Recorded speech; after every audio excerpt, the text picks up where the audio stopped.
Hey friends, welcome back to my channel. My name is Lavender Lay, and this is my tarot reading channel where I do mostly anime themed tarot readings, but I also have a couple of other kinds of readings if you want to check those out and you're not really into anime. But nonetheless, thank you for checking out my channel, clicking on this video,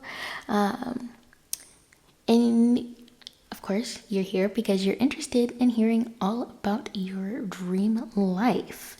Or maybe you're just a One Piece fan. Either one is fine. But yeah, we're going to be getting into all about your dream life. Not necessarily what it looks like, because everybody's dream life is going to be different. It's more so seeing, where you're at currently, and maybe just how close or how far you are from your dream life. Things you should be doing in order to achieve that dream life, and etc. But here, I say all that, but I have everything written down of what we're going to be going into. So we're going to do, with the tarot, a current energy or energy check. See where you're at currently. It'll be how you can confirm that the group that you pick is indeed the group for you. Because at least some, if not most, of the energy check should resonate with you, in order to figure out, like, okay, yeah, this is definitely my group. I'm going to continue on in the reading. Then once we complete the energy check, we'll use the oracle cards to see what steps you should be taking. What karma do you need to clear in order to get closer or achieve your dream life? How will you know you are close to achieving your dream life? We'll get some cards. We'll get a card or two on that, and then we'll get some final advice and an angel number message. So today we're going to be doing 4 groups. Normally I do 3, but today I felt like doing 4. So group number 1 is going to be Nico Robin. Group 2 is Chopper. Group 3 is Zoro. And group 4 is Luffy. So those are just, I picked those characters because they're my favorites from the show, or the anime. But feel free to choose whomever is your favorite out of the groups. Maybe you resonate with one of these characters. You could pick based on that. You could just use a number generator to pick your group. It's whatever you feel most called to. So yeah, let's go ahead and get into it with group number 1, Nico. Hey group 1, if you chose Nico, then this is your message or your reading. Let's go ahead and get into it. In case you skipped the intro, here's what we'll be going over in this reading. We're going to do a quick energy check first, see where your current energy is. This will be how you determine that this is for sure your reading. Some, if not most, of the energy check should resonate with you, if this is indeed your reading, or at least your group. If it's not, then go ahead and feel free to choose a different group. And if none of the groups feel, right for you, then this just might not be your reading for today. Which, that's okay. Not every single reading is going to resonate for you. Sometimes there are other things that go on. I'm taking away the book before I even get into the rest of it. We're going to get into, with the oracle cards, see what steps should you be taking in order to achieve your dream life. What karma do you need to clear in order to get closer to achieving that dream? How will you know, we'll get into how will you know you are close to achieving your dream life. So seeing what may be like a synchronicity type of deal for you. And then we'll end with some final advice and also get an angel number message for you. So yeah, let's go ahead and get started with the energy check. I am using the anime tarot, which you can see right here, to get your current energy check These are upside down.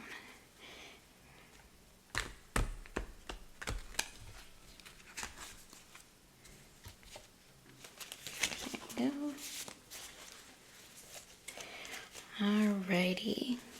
So Spirit, for group 1, where are they currently in terms of achieving their dream life? Where is my group 1 at?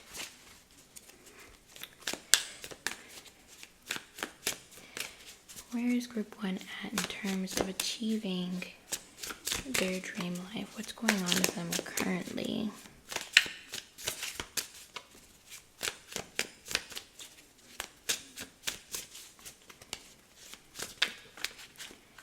That is a chunk of cards, and none of them flipped.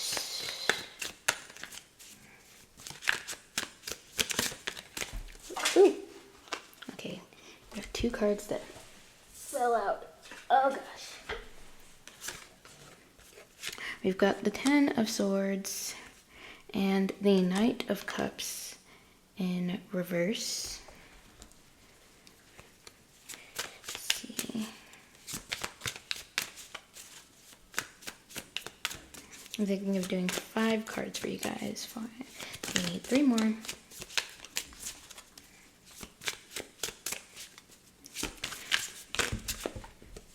Because 5 is the number of change.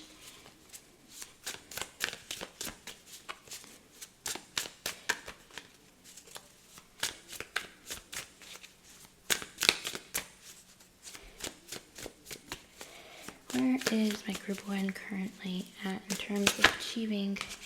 There we go. We've got, ooh, the Empress and the 4 of Pentacles. So let's get 1 more card and then we'll get into it.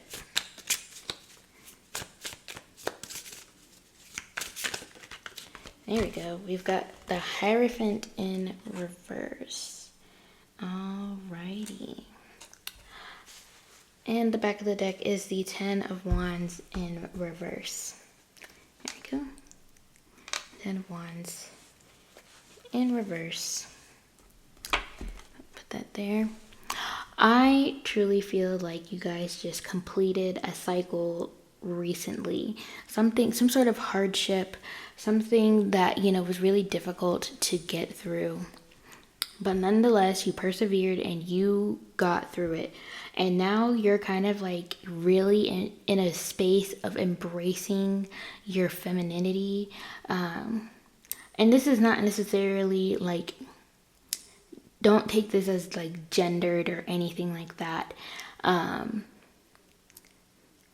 There's nothing wrong with being more in touch with your emotions. If anything, that's like a really good thing, especially in terms of like your mental health or whatever, to be more in tuned with your emotions, because then you know, if you're letting yourself feel the feels, you're able to handle things that are more on the rational or the logical side of things a little bit better, because it's, you know, you have a handle on what your emotions are, how they're occurring, how they're affecting you on the day-to-day basis. And you know, and we've got this Knight of Cups in reverse as well, which really just taps more into those emotions and such. Maybe for some of you, you've cut off somebody recently, like a water sign. You've cut them off recently. Recently doesn't even meaning within, possibly like within this year. Like it doesn't have to be like, oh, you just cut them off yesterday. I would say within this year, you've possibly cut somebody off. The water signs are Cancer, Pisces, Scorpio. And now you're kind of just focused on, you know, getting to a space where maybe, okay, you've got a handle on your emotions now, and now it's time to handle the more worldly things. So think of your finances, your living situation, anything that's in the material world. You're just like, okay, mental health is in check. I'm Gucci. Let's get these finances, material things. I'm hearing like maybe you've been in a living situation, and now maybe you're now living on your own or something like that, and you're like, you know what, I really want to work on making the space that I'm in feel more like home. You might be in that kind of space right now where you're just like, I want to take care of me and make sure that where I am at feels like a safe space for me, a sanctuary, somewhere where I can come back and just, take a breather from all of it. So we're going to look at the Hierophant in reverse. I'm used to seeing the Hierophant in the upright. And usually that would be like, oh, Spirit saying like, you're not really meant to know about all this right now, but yeah. So when reversed, this card may indicate that you're relying too much on institutions. Challenge the status quo to make your own path. The reversed Hierophant may also suggest that you're going too much against the grain by rejecting necessary common mores, and that you should instead pay more attention to your elders. It's a reminder to listen to those who have more experience than yourself. Ooh. Okay. Maybe there, now that you've gotten yourself into like this space of like my mental health's in check and all this other stuff, maybe now you're in a space where you can actually take the advice of others, especially those who are older than you and like more experienced in just life in general. Like, of course, if they're older than you, they've experienced more life than you. Not to say, they'll know better than you in everything, but there might be some things that, this elder or whatever can help you out with. Maybe if you are in that space where you're trying to get your finances in check, you will want to listen to somebody who is, who may be older than you that does have their finances together. Like, hey, I'm trying to get my life together. What steps, like, do you think you could sit down with me and go over my finances with me, or just go over these things with me and help me out for just a little bit? But yeah, you might be, maybe because of like the things that were going on with your mental health, you felt like you've put up a lot of boundaries possibly, to where you're just like, no, I'm not listening to anybody. Like I'm just taking care of myself. I'm focusing on myself.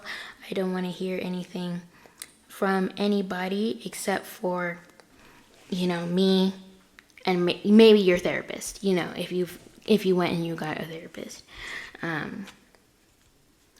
But now it's time now that, that has been handled, it's time to shift gears. It's time to shift gears into a space where, you are taking in more from the community, taking in things from others, like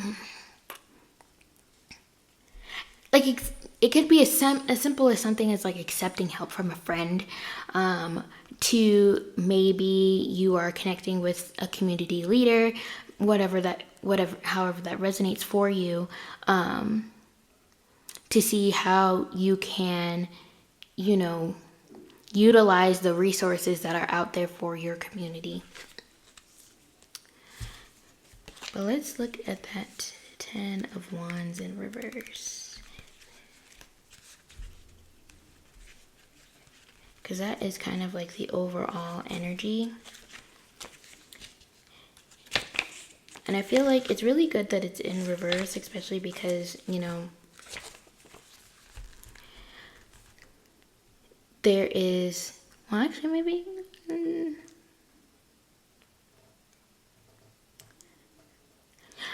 I say that it's good that it's like, is in reverse, because it just gives like a further confirmation that you really need to seek assistance from your community. You really need to seek assistance and support, so that way you can, the burdens that you have, they're not as heavy to carry, because you have the support of the people around you. And if you're in a space where you don't really have much of a community, that might be something that you will need to achieve before your dream life will come about. Is maybe that's a lesson that you will have to learn, is like taking on more support from a community, and being willing to take that support from a community in order to,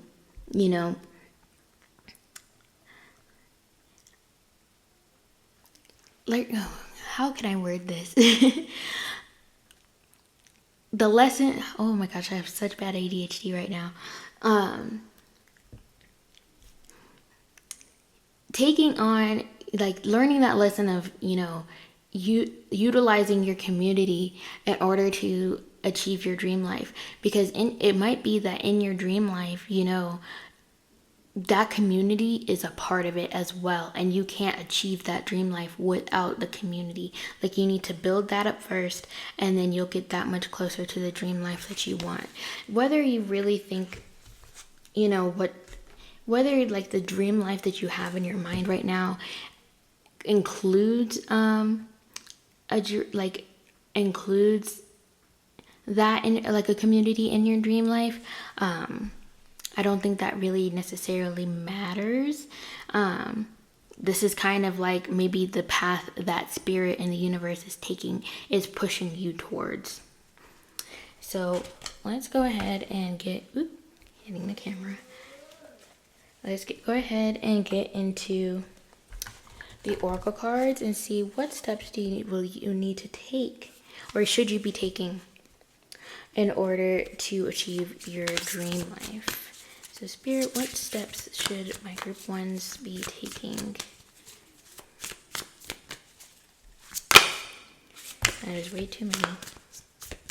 That was like a little chunk. This is going to be a long reading. I can already tell. I've been yapping for almost 15 minutes now. And that was just the energy check. What steps should my group ones be taking in order to achieve their dream life?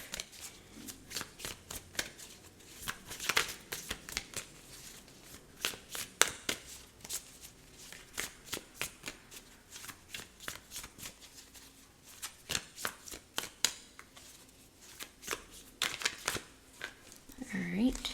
We've got Ceres with Nurture, and Chiron with Heal.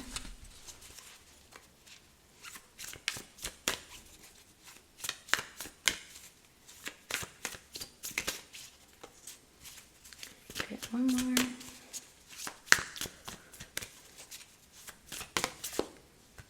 And we've got Sagittarius, Expand. Okay. So this might be more confirmation for you if you're a Sagittarius and you're watching this reading. But really, I think that in order to achieve your dream life, some steps that you should be taking is some inner child healing with this Chiron here. There is some wounds from your childhood, or just like from when you were growing up, that you need to heal in order to achieve your dream life. And that's like the first steps you should be taking, which I feel like you might have already been doing that, especially because from the energy check, we had seen, that you were in a space that you had taken the steps to take care of your mental health. But I feel like maybe those steps that you took were like for your current stuff. Maybe now with your therapist, if you have a therapist, or just in general, it might be a really good idea to start looking into things that you can do to heal your inner child and also your inner teen. because, you know, there's a lot of things that you might have gone through during your adolescence that, you know, affected you, that will, you know, make it harder for you to achieve your dream. So it might be really a good idea to, you know, think about the things that, you know, not necessarily traumatized you, but like just affected you in general during your adolescence. And, you know, maybe start doing things that, you know, would heal your inner teen, heal your inner child, make you feel, you know, more at peace with the things that had happened in the past. And really, also with the Thesaurus and the Nurture, it really would be helpful for you if, you know, you take more time to do nurturing things, like nurturing a community, you know, you're amongst your friends, being more nurturing, nurture yourself. Maybe this could tie into being more like parentifying yourself, almost like taking the time to, like, you know, maybe the things that you needed as a child and you needed your parents to do when you were a child, starting to do that for yourself, and nurturing yourself. You know, this is not necessarily, you know, what's the word that I'm looking for?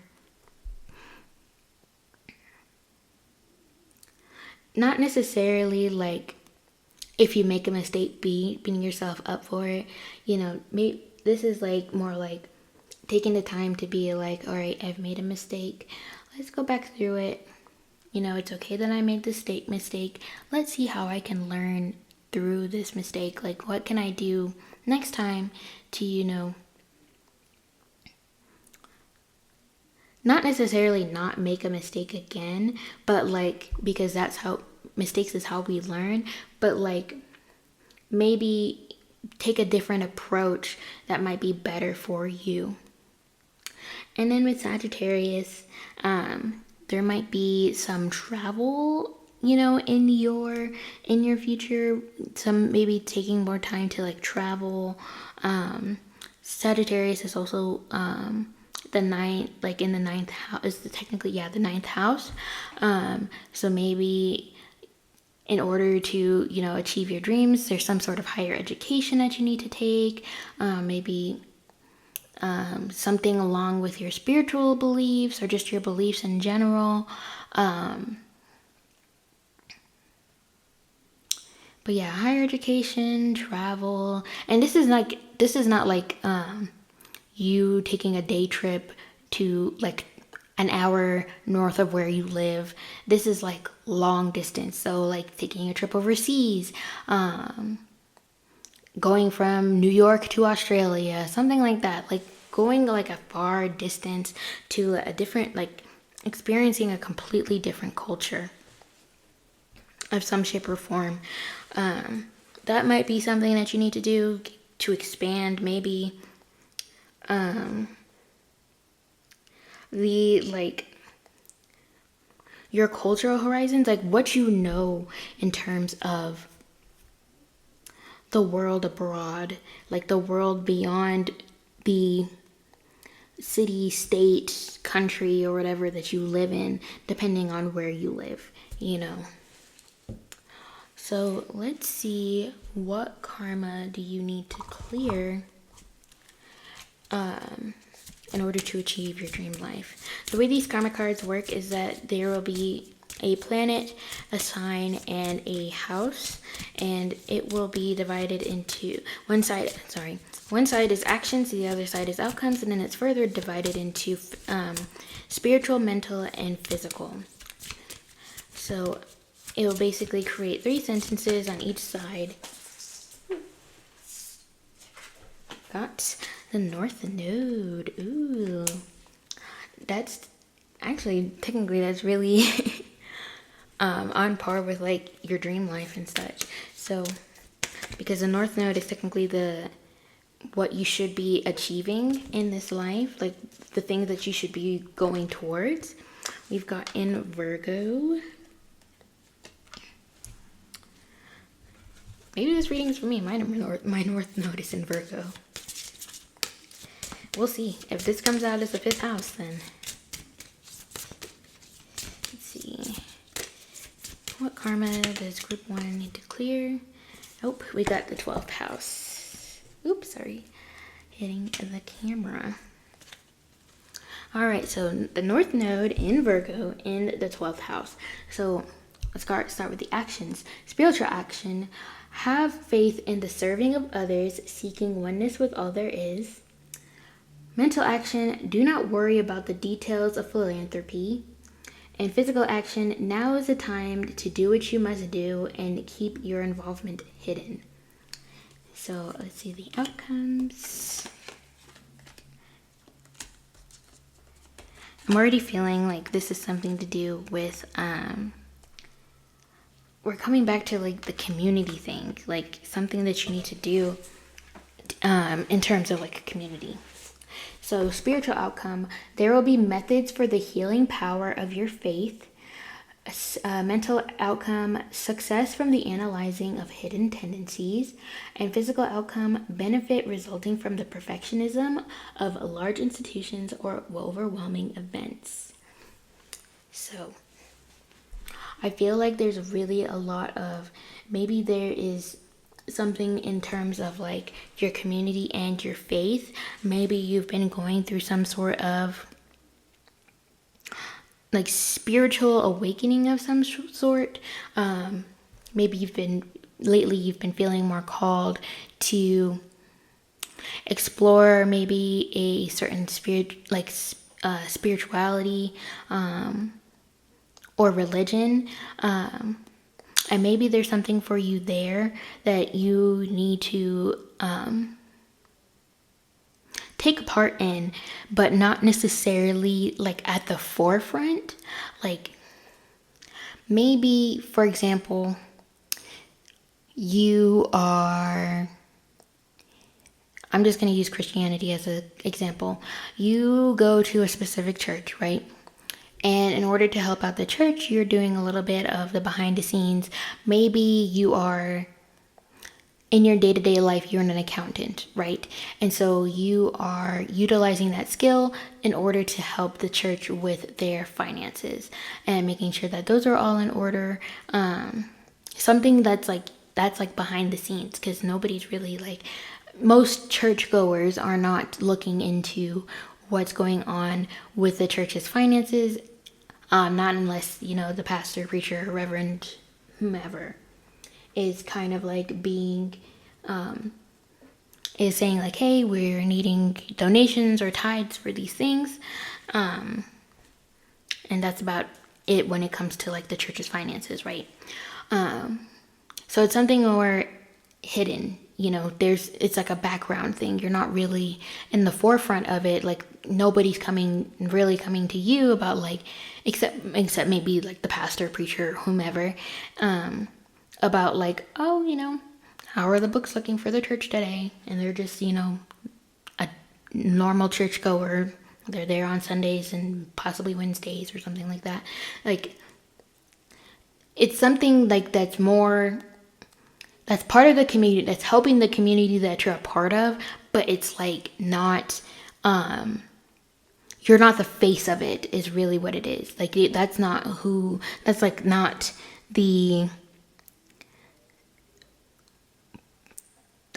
path that you need to take in terms of that.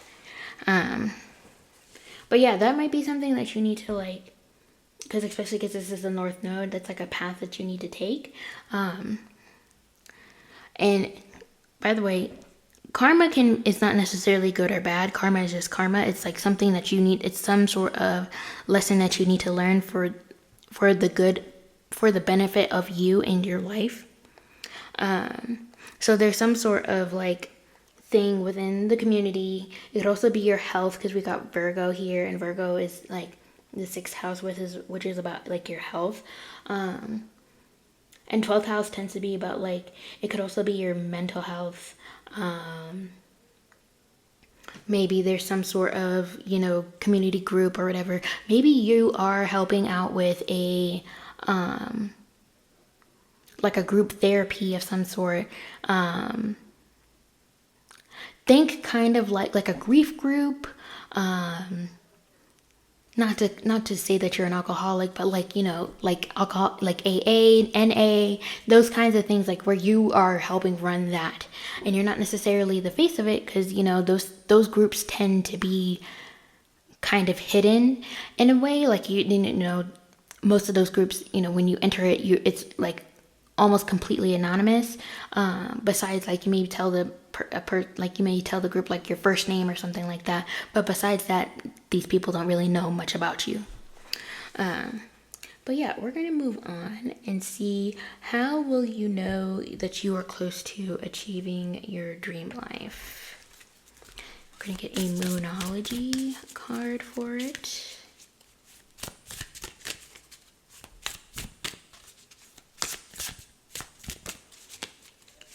How will you know that you are close to achieving your dream life?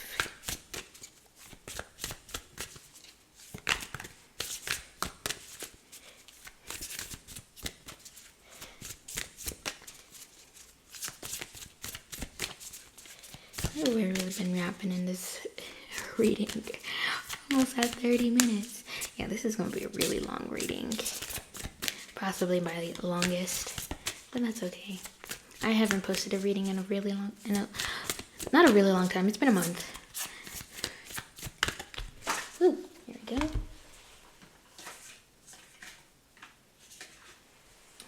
We've got Full Moon, Surrender to the Divine. And we've got Disseminating Moon, Take Time to Breathe Out. It feels like you will get some sort of sign from the universe, but it's like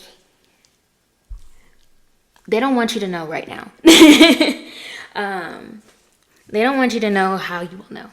It's because this is all about like divine timing. What they want you to do right now is just woosah. Take a deep breath in and out.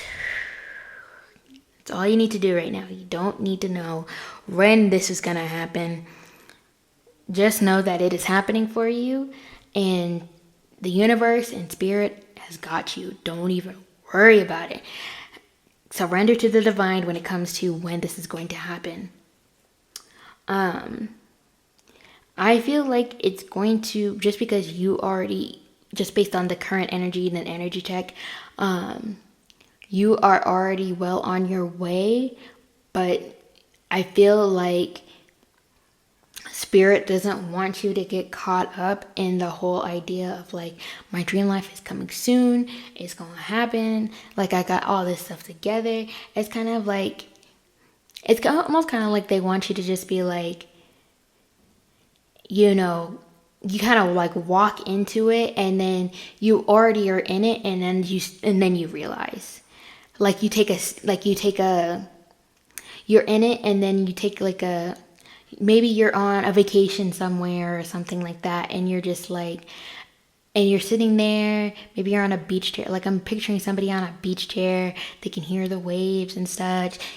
They got a hat, one of those big flappy sun hats or whatever, these really cute sunglasses, and you're laying out on the beach chair or whatever, and you know, you're taking a sip of your drink, and that's when it really hits you, like, oh my God, I'm living my dream life.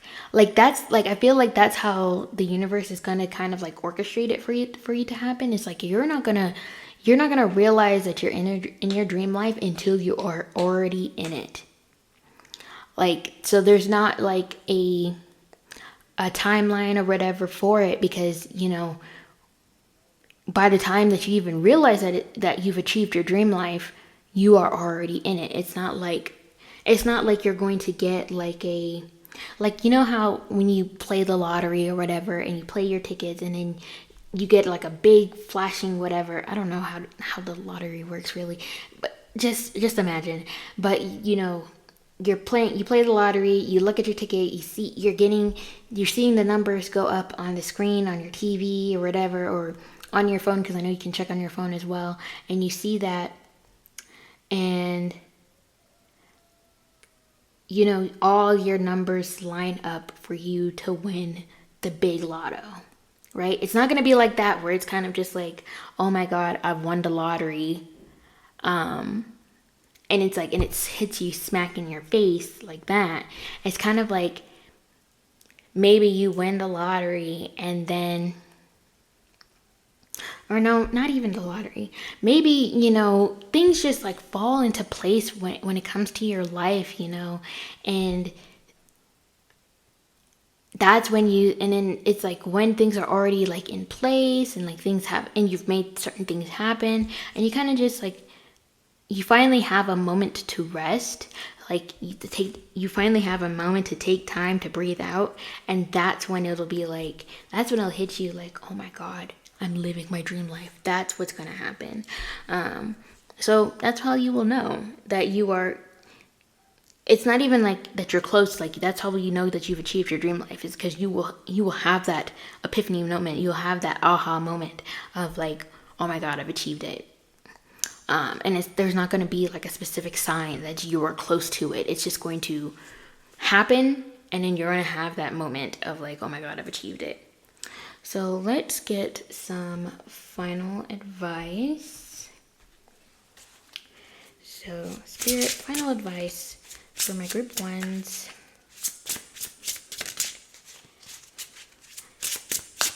What is going on for them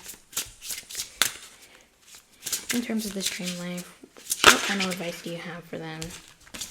We've got unchangeable devotion. Where do your loyalties lie?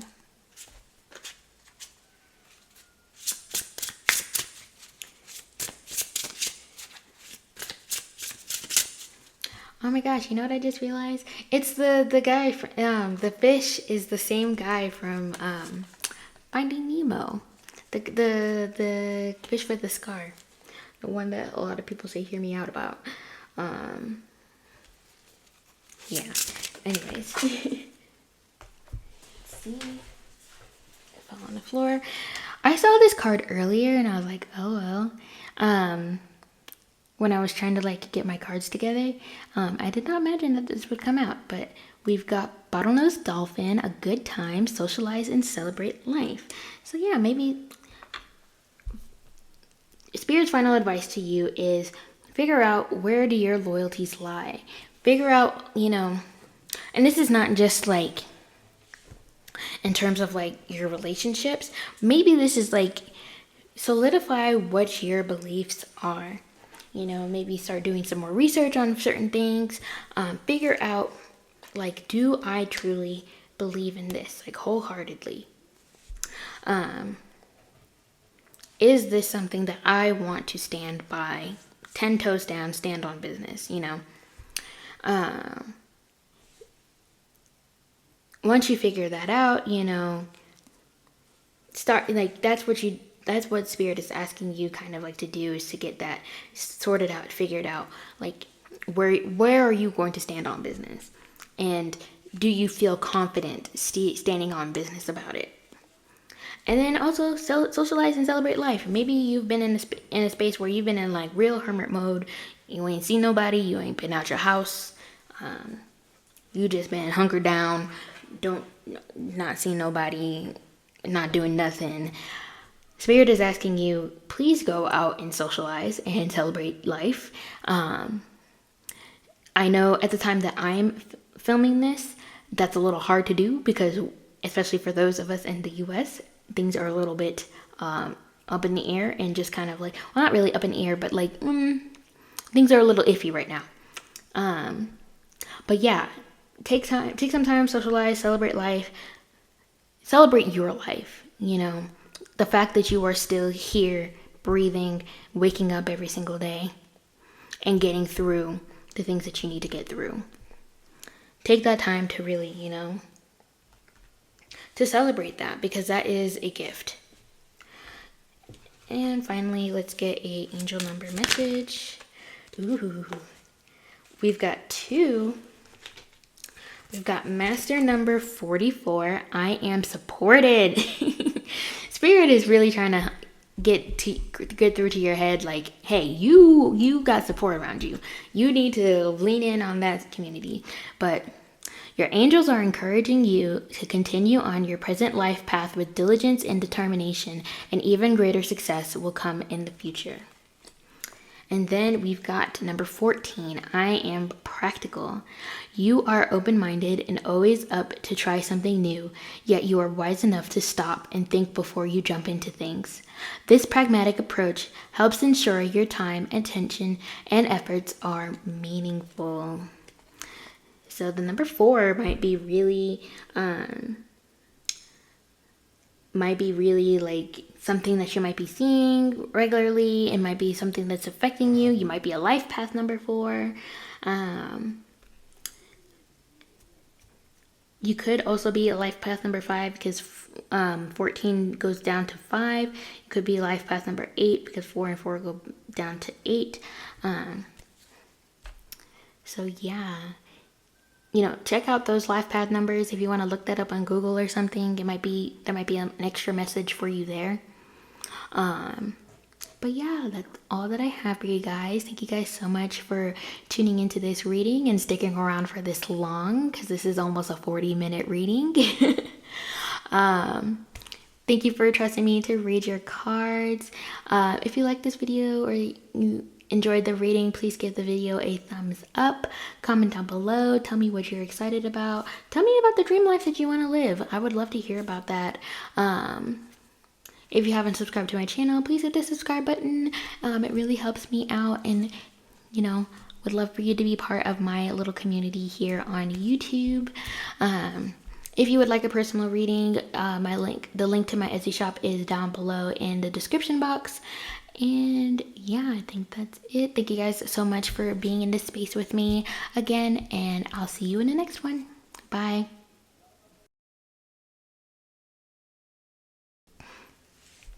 Hey group 2, if you picked Chopper, Tony Chopper, then this is your reading. Just a quick overview of what we're going to go over, if in case you skipped the intro. We're going to do a quick energy check or see what your current energy is, just so you can confirm, like, this, yes, this is the reading for me. So some, if not most, of the energy check should resonate for you in order to really confirm that this is your reading. If not, feel free to pick another group. If none of the other groups really feel like it's for you, and you will have an inkling, you'll just be like, this doesn't really feel right. Then, maybe today's reading is just not for you. There'll be plenty of other readings. So no need to worry. But yeah, we're going to do the energy check, and then with the oracle cards, we're going to see what steps should you be taking in order to achieve your dream life. What karma do you need to clear? How will you know you are close to achieving your dream life? Like, what kind of signs will you get? Then we'll get some final advice and an angel number message. So let's go ahead and get into it, because I just finished filming group 1, and that was like almost 40 minutes long. So I feel like this group might be just as long. And yeah, so maybe, get a drink, get a snack, something.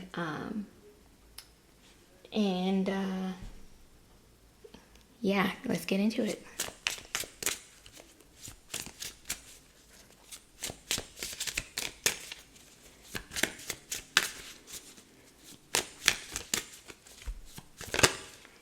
We've got the 9 of Wands in reverse.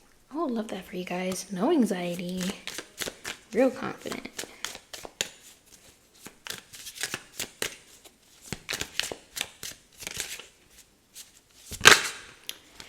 Ooh, we got the Lovers. Hey.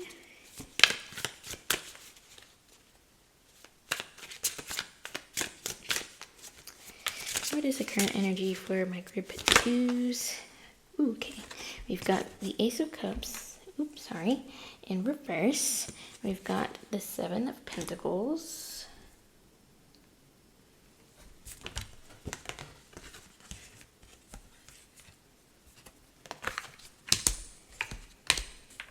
Stay in your pile. Thank you. get one last card.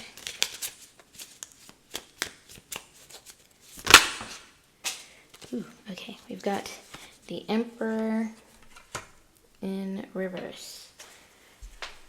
And extra card we got is the Six of Wands in reverse.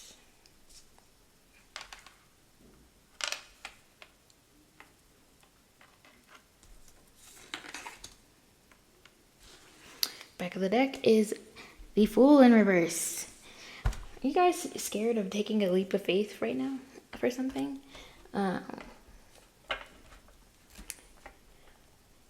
Just give me one moment and I'll be right back. All right, group 2. Sorry for the interruption. I really needed some water after yapping for so long with group 1. But yeah, let's go ahead and get into it. We've got 9 of Swords in reverse. Did I say the 9 of Swords? Oh my god, that's a 9 of Wands. My bad, group number 2. Oh my gosh. That is a 9 of Wands.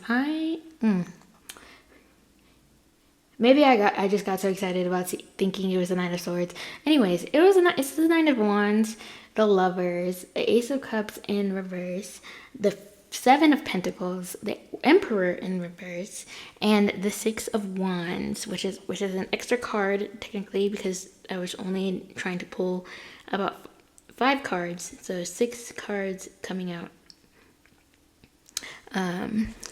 Very interesting. Okay. I feel like some of you might have recently just got into a new relationship, or maybe there's somebody that's like kind of like on your radar. Actually, I feel like it's more like that. Like you guys are in like an energy of like you're single but you're not single. You know, there's somebody that's your man that's not really your man, but that's your man. There's somebody that's your girl that's not really your girl, but that's your girl. There's somebody that's your person, but they're not really your person, but they're your person. You know, take it how it resonates, you know, genders and all that other stuff.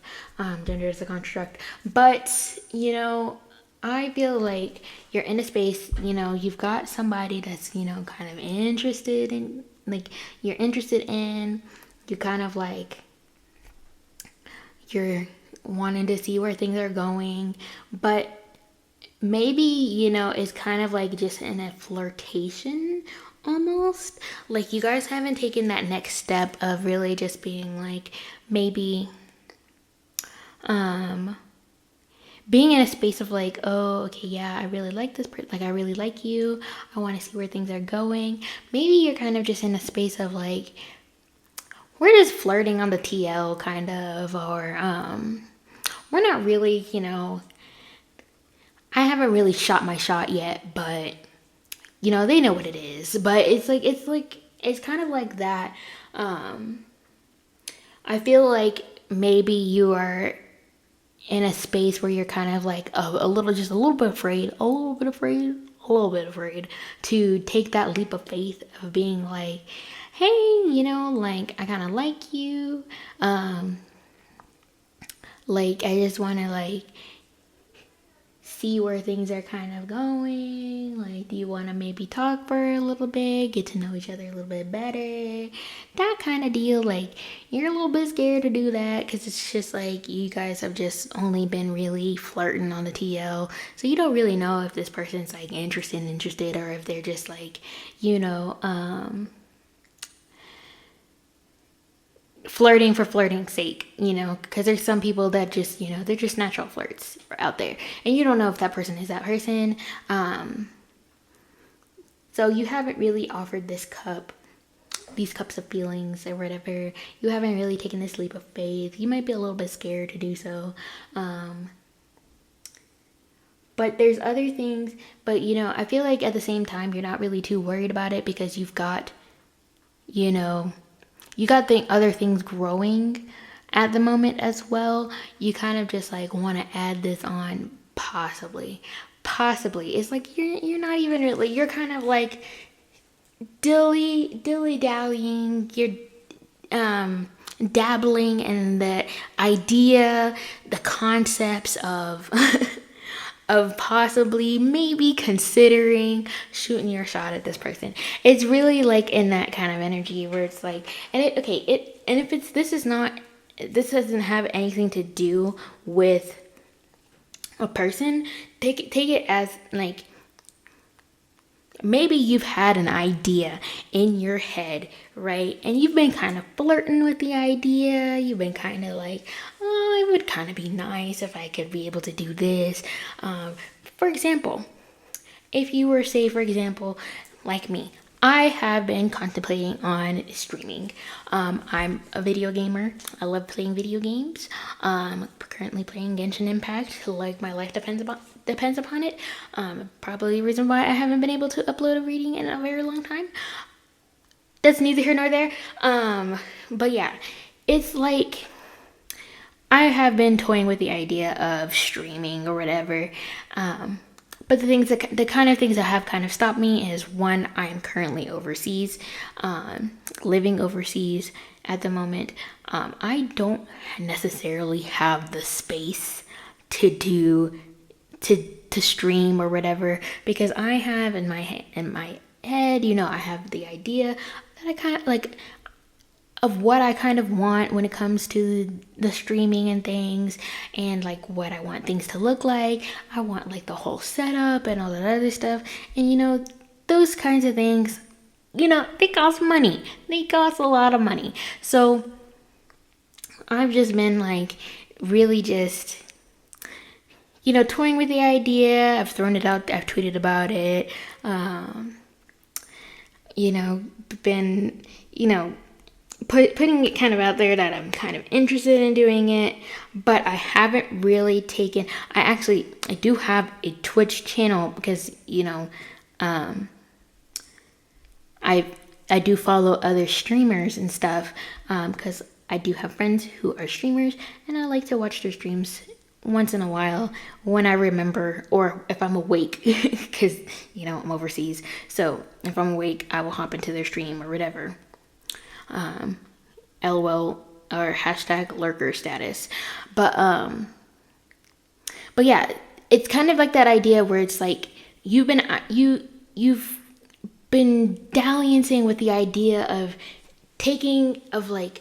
going into a new venture, taking a shot at something, to add on to the many other things that you might be doing.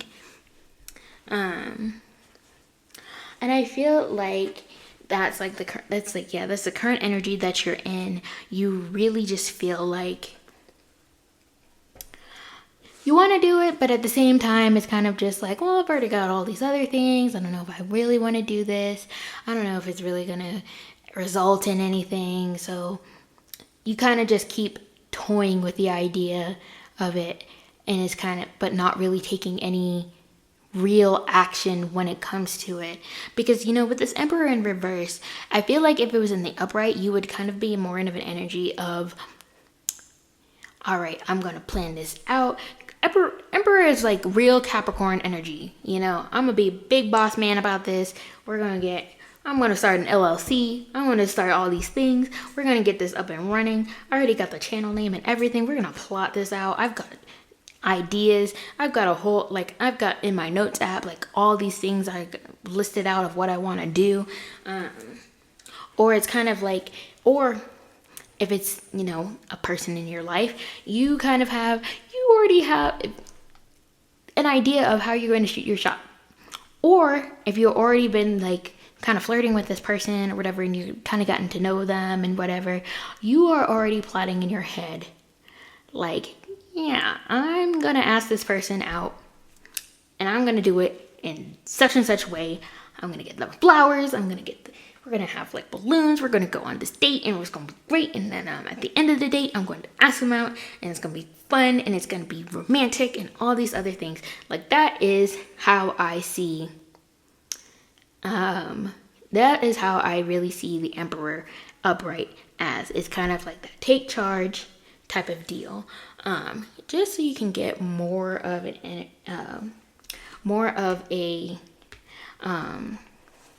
feel for what the Emperor's energy is like. I'm gonna go into the book And because this is the anime tarot, and it gives, what is it called? It gives like examples from different animes of like the archetype that the card is. So in the book, the emperor is considered like the company boss.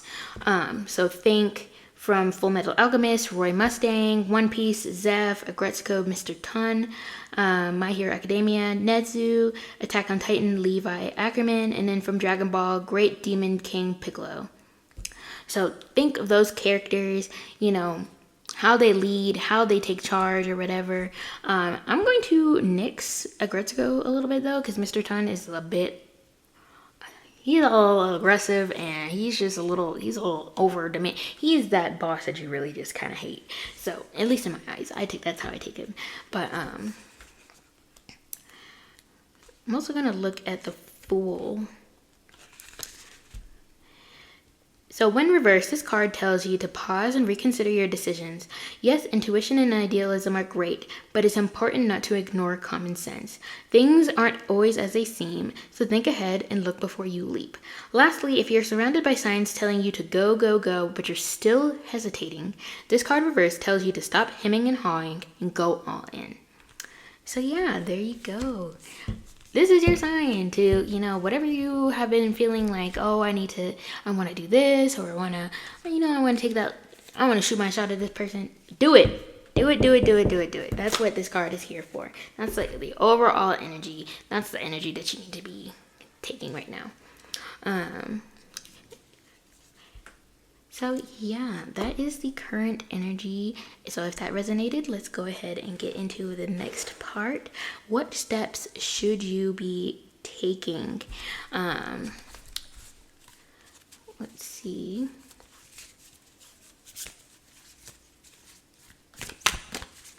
What steps should you be taking? What steps should my group twos be taking? Ooh, not 3 cards. It's 4. Ooh, okay. Ooh, we got Libra, balance. We've got, Saturn, structure. Oh gosh, okay. We've got the 3rd house, communication. And we've got 11th house, community. Okay. Ooh. This could be really double confirmation if your Saturn sign is in Libra in either the 3rd or the 11th house, that this might be like, hey, this is double confirmation for you that this is your group. I believe it's been a long time since Libra has been in Saturn. So I don't expect that to resonate really with anybody. Just because right now Saturn is in Pisces and it's going to be entering Aries very soon. And Saturn doesn't change very often. I think it's maybe every 3-ish years, I want to say. Yeah, it might be it's roughly about every 2 to 3 years that Saturn changes signs. So it's been quite a while since Libra has, been in Saturn. Possibly let me look it up. Let's see, when was Saturn in Libra last? Let's see. Oh, okay. So the last time that Saturn was in Libra was from 2009 to 2012. October 29th, 2009 to October 5th, 2012. So people who were born between 1980, September 21st, 1980, and November 29th, 1982, or May 6th, 1983, and August 24th, 1983, you could have possibly experienced your Saturn return during that time. Or no, not during that time, but like if that's when you were born and that's when you experienced, and the 2009 to 2012 was when you experienced your Saturn return. So if that resonates for you, you know, being born between 1980 and 1982, I think I do have some viewers who are, you know, who were born in the early 80s. But for the most part, I feel like my audience is, you know, around my age, which is, I'm 27, I'm almost 28. Yeah, I'm just gonna move on from that. Anyways, either way, I feel like something that's going to be influencing, you know, your dream life is the fact that you may have to go through your Saturn return first, and go through the lessons that, you know, your Saturn return has for you. So I would say look up what your Saturn sign is, see when your Saturn return is or was, depending on, you know, how old you are. If you are older than the age of 30, you've already experienced your Saturn return. If you are the same age as me right now, like 27 or whatever, you probably are about to experience your Saturn return. If you are younger than the age of 27, your Saturn return is not for like another 3 years or so, depending on how much younger you are. But anyways, you can look that up. You can look up when your Saturn return is, what sign it's going to be in, and that can give you some insights into like what steps you should be taking. For example, because we have the 3rd house and the 11th house here.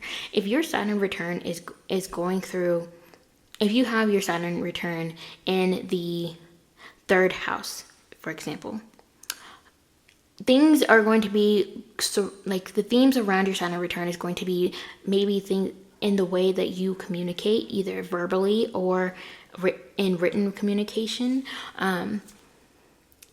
Some of you might be writers, and so there's something in terms of like your growth when it comes to you being an author, for example, right? If it's in your 3rd house, it's going to be something in terms of like change in terms of your communication. It could also be like your friendships, like your close friendships, relationships with your siblings, or is that cousin? No, it's with your siblings, because 3rd house is Gemini, so think the twins. So yeah, your siblings. It's really like you could be needing to take steps in terms of how you communicate, the ways that you choose to communicate, the methods of choice when it comes to communication. Like, are you choosing to speak to this person in person, or are you choosing to handle things through text or letters or something like that? I know letters is probably going to sound weird, but you know, some people still write letters. I feel like in this day and age, that's kind of like, you know, sweet. You know, to take the time to actually write a letter. It's like really thoughtful, really considerate. But yeah. And then with the 11th house, if you were to have your Saturn return in the 11th house, you know, there's going to be things going on within, you know, community. Maybe your Saturn return is going to be taking you through more of what actions are you taking to help your community? What innovations are you taking, or are you making, not really taking? Are you versed in some new technologies? Like there may be new technologies that are going to be affecting your life. Because 11th house is Aquarius. So think about the things that, you know, you can also look this up, things that pertains to the archetype of Aquarius. So, Aquariuses are known for being, very individualistic. They're very quirky, but at the same time, they're very, it's very much a humanitarian type of sign. That's what they are. They are the humanitarians of the signs. So maybe you are taking this time, maybe some steps you need to take is volunteering more in your community, taking steps to create more resources for your community, something that has to do with the betterment of your environment. And I don't mean like your immediate environment. I mean like in your neighborhood, in your county, in your city, in like somewhere that's immediate but not too immediate. Like it's not just your household, it's like the whole neighborhood. So maybe you are, I don't know, maybe you live in a neighborhood where your neighborhood has an HOA, and you decide that you are tired of the way that the HOA is being run, and you're going to run for president of the HOA. Something like that. I don't know. It's going to be something along those lines where you are making changes within your community. So those are some of the those are kind of like steps that you could take. And in of that, you could be taking steps with balancing the things that are going on in your life with this Libra sign. Maybe you're taking more of an interest in like social justice. Maybe righting the wrongs of the world, something like it's truly like the humanitarian type of deal. Maybe you are taking this time, especially with this third house, you could be maybe a step that you could be taking is being more vocal about the things that are going on in your community.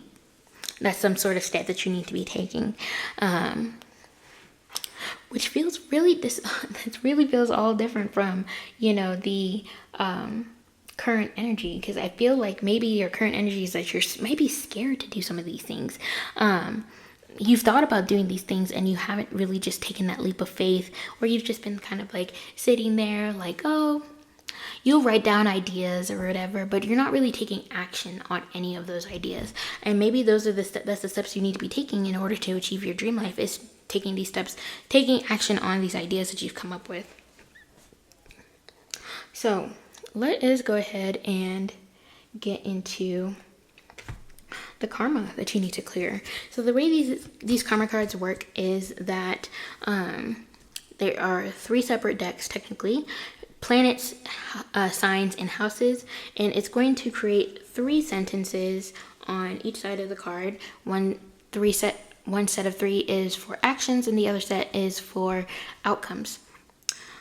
So it'll create 3 sentences, and we'll go through those based upon the planet, sign, and house. So let's get a planet first. What karma will group 2 need to clear? I almost said group 3, but I haven't even filmed group 3. Get a planet first. That is way too many. I just need 1.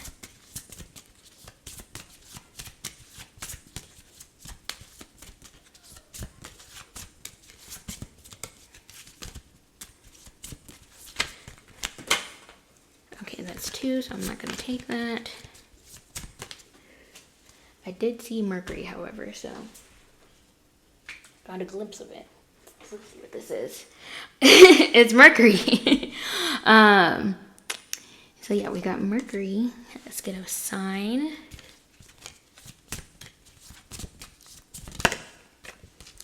And Aquarius. Oh well. Speaking of Aquarius. Actually, that's kind of like double confirmation, because 3rd house is Gemini, and Gemini is ruled by Mercury. So you could be a Gemini, you could be an Aquarius, you could be a Libra. Get a house. If we get the 7th house, I'm gonna... Okay, y'all are not gonna believe me, but it's the 7th house. Oh my god. That is crazy. Oh my god. It's just, oh. That is a crazy confirmation. We've literally got the same card. Of course, the only thing, but then again, and also Aquarius, one of Aquarius's rulers is Saturn as well. That's crazy. All right, so let's just go ahead and get into, so it's Mercury and Aquarius in the 7th house. Oh my gosh, I have chills. Like, that is just, oh, my face feels like all hot. Anyways, so let's start with the actions. So spiritual action, communicate your vision diplomatically. Mental action, analyze what's new and different about relationships. And physical action, let your mind tell you how to use an unconventional way and get a fair deal. So let's see the outcomes. Woo. I'm still, chills, but I'm hot. But yeah, anyway, so spiritual outcome, the awareness of genius to experiment with balance. Mental outcome, many thoughts about or from the discoveries of cooperation. And physical outcome, many words resulting from the eccentricity of your partners. So I really feel like some karma that you're going to need to clear is in terms of your partnerships and your relationships with other people, being more vocal about things that are going on. Maybe experimenting with your relationships a little bit more. Not being afraid to be a little bit different, a little bit more unconventional when it comes to your relationships. And this is not like, even though the 7th house kind of like rules technically like marriage and all that other stuff, maybe it's not really like, it's not just that. It's your relationship with other people as well and how you navigate those relationships. So maybe you want to, some karma that you need to clear is not being afraid to take a little bit more of an unconventional but like an unconventional route when it comes to your relationships with other people. Like, and, you know, speaking in a way that is like, not being afraid to speak your mind, not being afraid to be a little bit different when it comes to how you communicate with your partners, with the people in your life. If you feel to choose to do so. That's not grammatically correct. You guys get what I mean. Like, it's like, if that's what you want to do, that's how you should go about it. You know, making sure that the way that you are communicating, you're taking a different, not that you are taking a different route, but like maybe that's something you want to explore and experiment with, is how can I find ways to more effectively communicate with my partners that are not necessarily the traditional ways. So yeah, and let me reiterate, not with just your partners, but with people in your life in general. So yeah.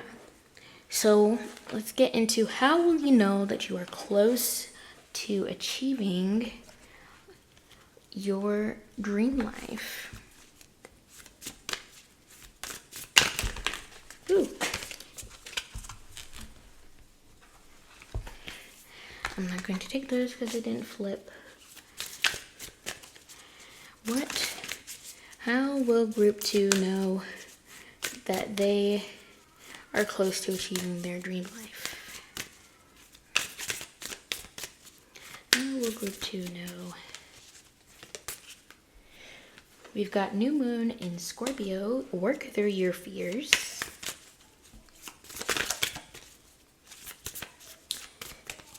Spirit has really said just throughout this entire thing, stop being afraid to do the things you want to do. And we've got full moon in Aries. A fiery climax approaches. Get one more. we've got full moon eclipse, conclusions are within reach. So I think as soon as you're able to work through your fears about certain things, you're gonna get like a smack in the face, like think slap your mama so hard type thing. I don't know.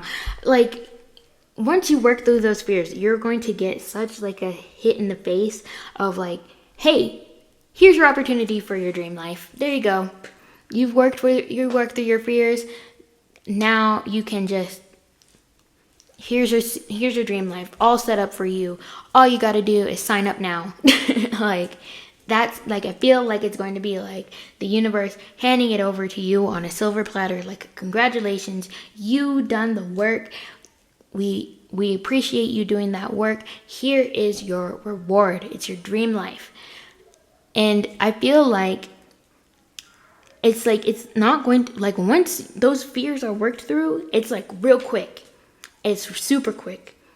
It's within your reach. It's within your grasp. Like it's not going to be far off from whenever you work through those fears. So it really, your dream life, you will know that you're close because you've worked through your fears, right? You've worked through those things that prevent you from taking action on the things that you want to do, right? And that's how you will know that you're close to your dream life, when you stop feeling so afraid to take action on the things that you want to do. And then it's kind of just like bada boom, bada bing, right there, grabbing onto it, being handed the key to the city, something like that. I don't know, but it's like it's right there. It's right there. It's gonna be right there. It's almost like, think of like, you know how you see those like in the movies, like animated movies or whatever.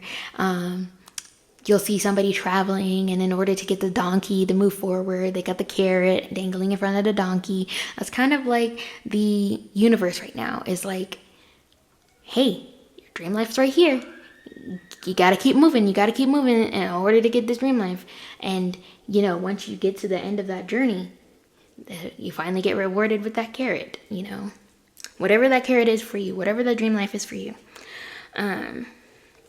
So let's go ahead and get some final advice for you guys. That's really exciting though, that it's something that's like, I know working through your fears is not easy, but it's like getting handed your dream life will be just a matter of like, it's like, it could be a matter of minutes almost. Is what it feels like. Like you could be right now, like in a space where you're already, maybe you've worked through one or two fears already right now, you know, and it's kind of like you just need to work on like two more and you've got it, right? That's what it kind of feels like. It's like you've already worked on two things, and now you just got to take action on these next two, and then you'll be done. You can check it off your list. It's no longer on your to-do list. But we've got conscious filtering. What are you consuming?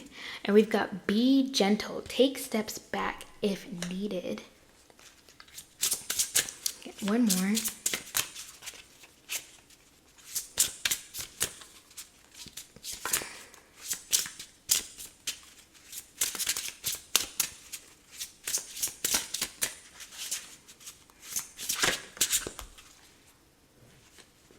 Also, I just saw 3:33 on the clock. I've been seeing, that's like the second time I've seen 3:33. And it's also at minute 33 right now, as I'm filming this. So we've also got reverse roles. Live your own traditions, values, and norms. So yeah, that's Spirit's advice to you. Take a look into what are you consuming on a day-to-day basis. And I don't mean like food. I mean, what media are you consuming on a day-to-day basis? You know, is it healthy for you? Are you consuming things in a responsible way? Like, for example, maybe taking the time to rectify the fact you doom scroll on TikTok. You know, that's a lot of, you know, consuming that you're doing, even if it feels kind of mindless. Like, it's still your brain consuming something. Spirit's advice to you is to be a little bit more attentive to the things that you are consuming. Curate your feed to something that's a little bit more helpful to you. For example, a lot of my feed on TikTok and such, it is curated to things, to topics, people talking about like things that are happening to our society or the communities that I'm a part of. I follow a lot of like therapists and stuff, so I'm getting information from them about like, maybe there's some things that can help me to like navigate my life, just little tidbits, because of course, they're a therapist, but they're not my therapist. But nonetheless, like, that's how of course, and then, the things that I enjoy. So I'm consuming things about anime, I'm consuming things about cosplay, I'm consuming things about, manga, manhwa, stuff like that. Things that interest me, video games, all that other stuff. I'm consuming content about that, things that I really enjoy. While at the same time, I am consuming things that educate me, making sure that not all of the content that I'm consuming is just completely kind of like mindless, or, helps me dissociate from the life that I'm living. But yeah, then also be gentle with yourself. Take steps back if you need to. Don't feel that you need to like constantly push yourself, especially because, I told you that you just need to work through your fears, but working through your fears is still going to take time. There's no need to like push yourself to a point of, mental break, or to a point of detriment. Because then it's like, if you're pushing yourself to that point, it's not really your dream life, You're not getting yourself to a point if you're getting to your dream life, because you'll be too tired, you'll be too exhausted to even enjoy the dream life, If you're pushing yourself to a point where you are affecting your health or your physicality or something, or just abilities in general. And then we've got reversed roles. Live your own traditions, values, and norms. This goes back into what I was talking about with your karma and stuff.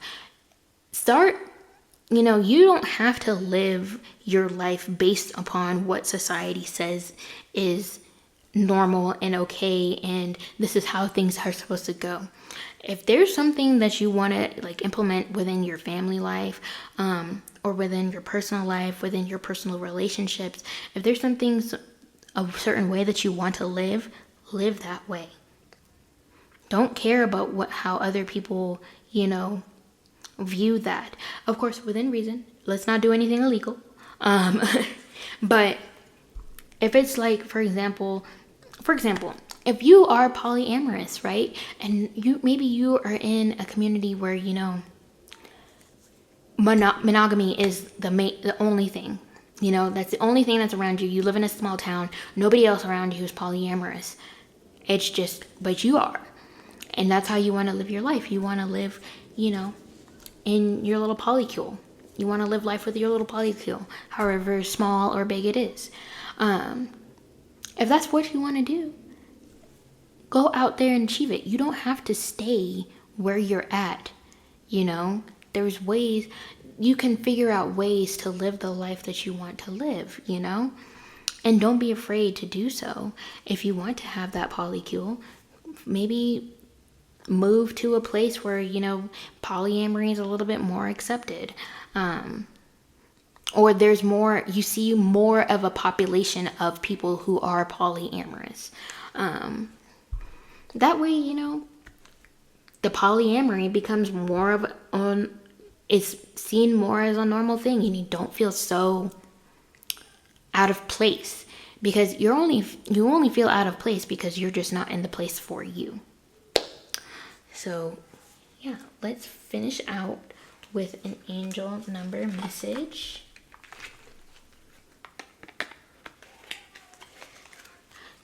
So his final message, Spirit. Let's get an angel number for group 2.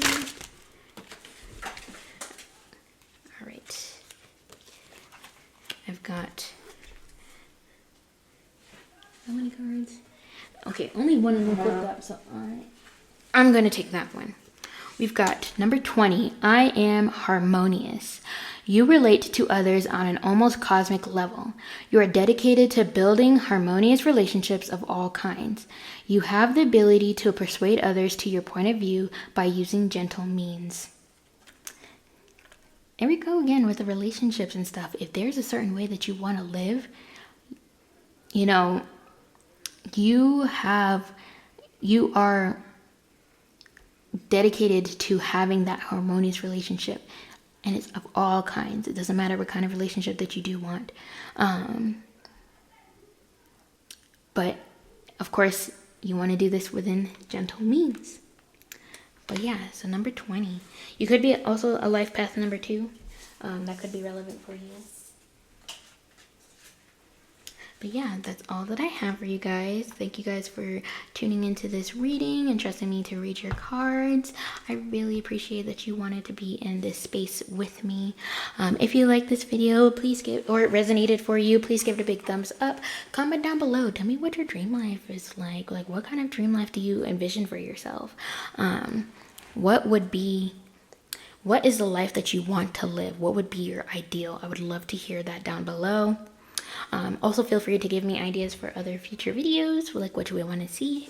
If you haven't subscribed to my channel, please hit the subscribe button and also the post notification bell so you don't miss out on my next reading. I would love for you guys to join my little community here on YouTube. It'd be really appreciated. If you would like a personal reading, please check out the description down below. My Etsy shop will be linked.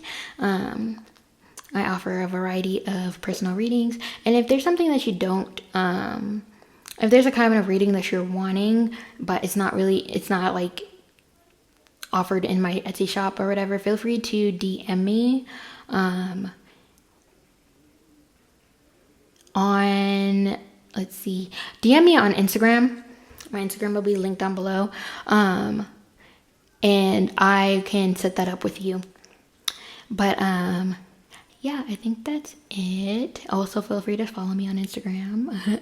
You can see all my cosplay stuff. And yeah, I think that's it. Thank you guys again so much for tuning in, and I'll see you in the next one. Bye. Hey group 3, if you picked Zorro, then this is your reading all about your dream life.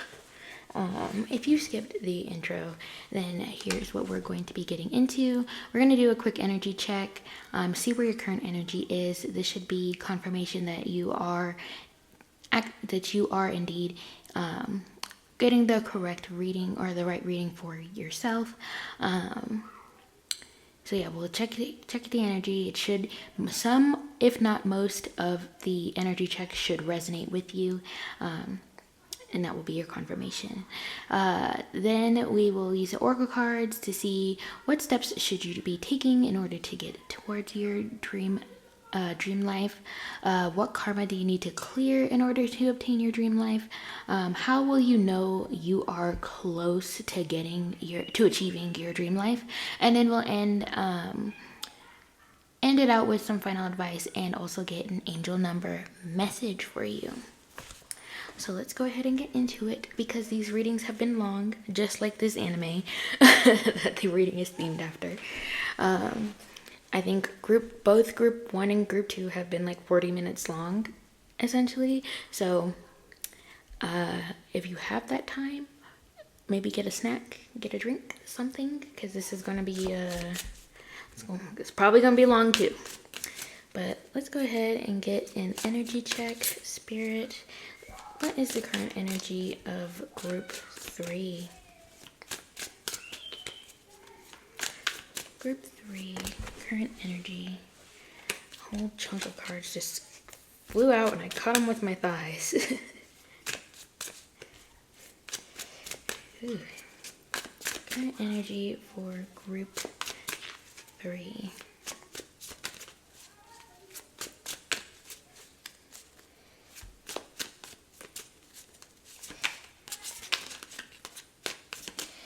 almost had one flipped out. Current energy for group 3. Just because the cards are taking a little bit of time to flip out, that kind of gives me the energy that maybe you've been waiting for this dream for a very long time. Like you feel like, okay, we got 7 of Swords in reverse, but it could be like you feel like maybe you've been impatiently waiting or patiently waiting for this dream life to come about.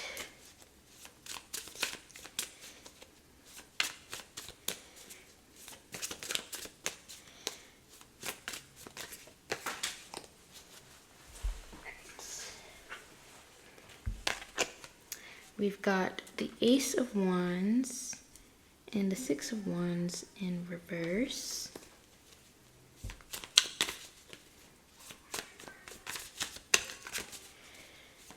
Current energy spirit for group 3. Where are they at currently?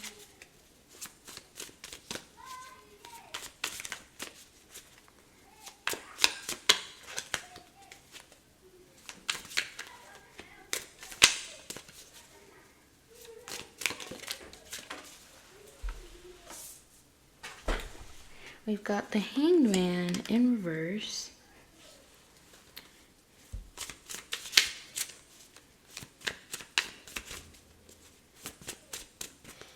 Get one more.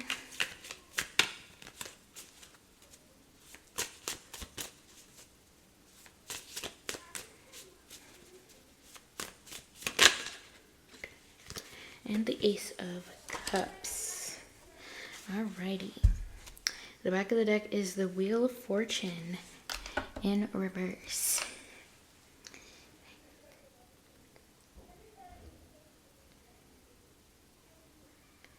I believe.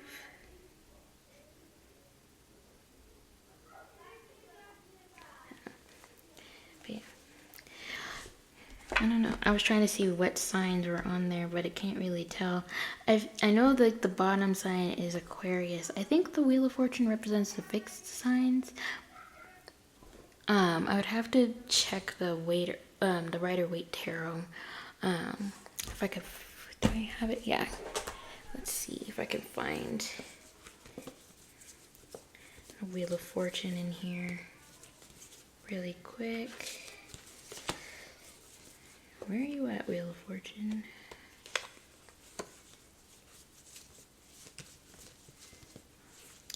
There's the World card.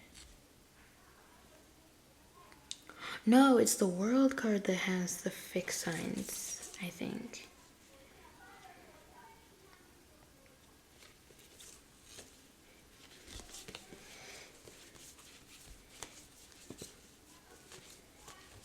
Anyways, okay, you know, I can't keep searching. I don't want, like, it's already 5 minutes long. Okay. If you want to look it up, the Wheel of Fortune, see what signs are on there, that could be further confirmation for you, if you would like. But I feel like you guys are in a space where you're kind of just like, with this Hanged Man energy, you're not really looking at things from a different perspective. Like maybe you don't feel the need to. We're gonna look in the book for the Hanged Man. It's numbers 12. Here we go. When this card appears reversed, it indicates procrastination, lack of trust, and delays. You aren't putting your trust in the universe. You're just trying to fight the inevitable. When the Hanged Man is reversed, he appears ironically to be standing. So he suggests that you've waited long enough. Make that move, take that step, and do that thing. Yeah, I feel like you guys feel like there's like just something that you really don't need to like put your trust into, or like it's almost like this feeling of it's gonna fail anyways, so why bother putting anything into it? You know, especially because we got the Wheel of Fortune in reverse as well. But when the Hangman is upright, it's giving it it's an energy of like, you have a new perspective. You're gonna put your trust into whatever this is. You're gonna just let go and let God, basically.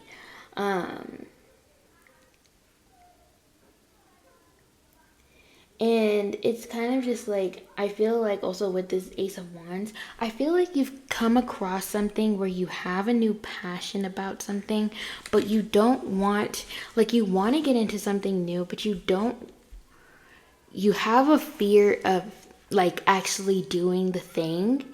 And it's like you don't, it's kind of this Seven of Swords. You have this like almost this fear of being like deceived, like, oh, this could be a really good thing or whatever. Like, it feels too good to be true in a sense. But it's like, even if it is too good to be true, you know, we still have to go through life doing certain things, you know. If you don't let yourself just experience life, you know, you're kind of like denying yourself of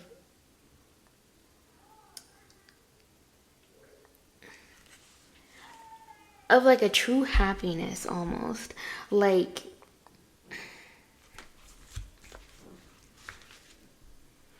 it's almost like you're denying yourself of, you're like, if everything stays the same, then nothing can ever go badly. But then it's just like, because you never let anything change, you know, you're denying yourself like the fun things in life and whatever.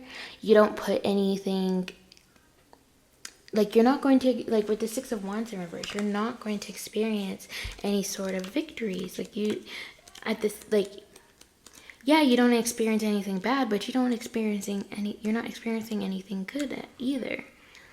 Like, you're just letting yourself be let down. You're not getting the recognition that you would want, or even deserve, you know. You're just letting things happen to you instead of for you.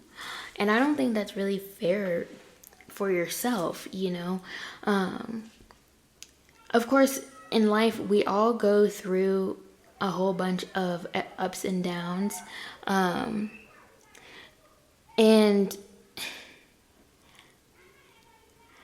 it's just a part of life. Nope, like, it may seem like there's a lot of people who are up all the time, like everything that happens to them is like, everything happens so well for them or whatever. And, you know, come to find out, sometimes a lot of those people, it's because life only seems like it's up, like, oh, maybe you see them constantly traveling or something like that. Or, you know, you always see them buying stuff and doing all these things. And I've come to find out, a lot of those people, the only reason why they are doing that is because they're making poor financial decisions, taking out loans left and right, or credit. They have like a butt ton of credit card debt or something crazy, like $20,000 of credit card debt or something like crazy like that, right? They're making poor financial decisions. So like, that's why you shouldn't really, if you have been looking at your life and comparing it to others, I truly feel like you need to take a step back and stop, because you don't know how those people are getting to that. You don't let yourself be deceived by appearances, because you don't know what is actually going on in the background. I feel like you need to give yourself a little bit more grace, you know? But at the same time, you need to start taking some more actions within your life.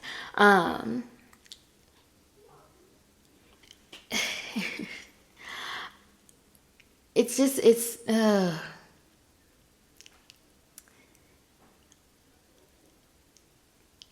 I feel like, sorry, I feel like I'm channeling for like a very specific person. But I'm gonna try to let that go and just focus on the collective that's going to read, or not read this, watch this. So like I was saying, there's something that you need to like take a step back and look at it and start looking at it from a different perspective, and stop procrastinating on whatever it is that you're wanting to do. You might really benefit from watching group 2, because they kind of gotten the same message, but it's like a little bit different, because it was, for them, like the message was just like, you need to get over your fears. And I feel like for you, it's like, it's not necessarily that you're afraid. It's not like, okay, let me say it like this. It's not necessarily like for group 2 that they were afraid of changes. It's like more so that group is like afraid of success.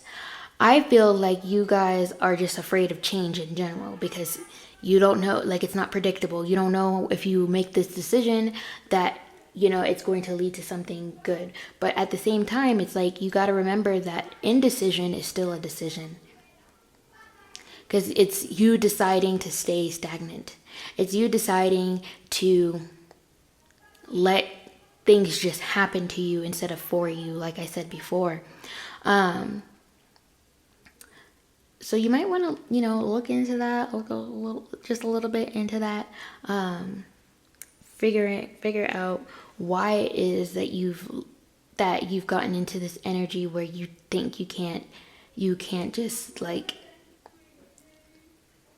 this energy of indecision and procrastination, and just like where you feel like you can't just take on a new venture and just see what happens, see where it takes you. But yeah, that's the current energy that I'm getting.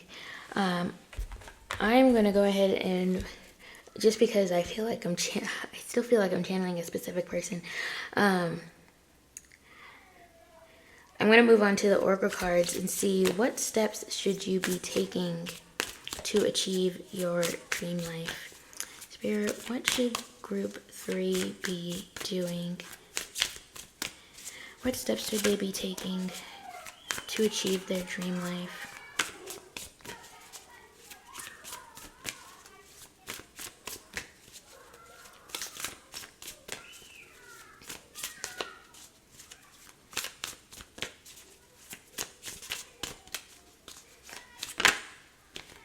We've got, let's see, that's 3 cards. We got Mercury with messages, Sun with source, and Descendant with invitation.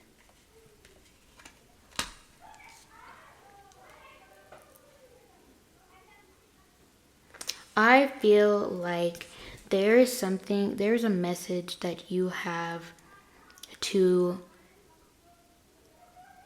give to the world, and your face needs to be the forefront of that, you know, especially because we've got the Sun here, and the Sun is the ruler of Leo. And you know, if you've ever met a Leo, I love my Leos. I have a bunch of Leos in my life. If you guys are watching, hey. And one thing that I can say about each of them is that, you know, wherever they are, they really are the life of the party. They are quite literally the sun that shines in the sky. There's no way that you can't miss them.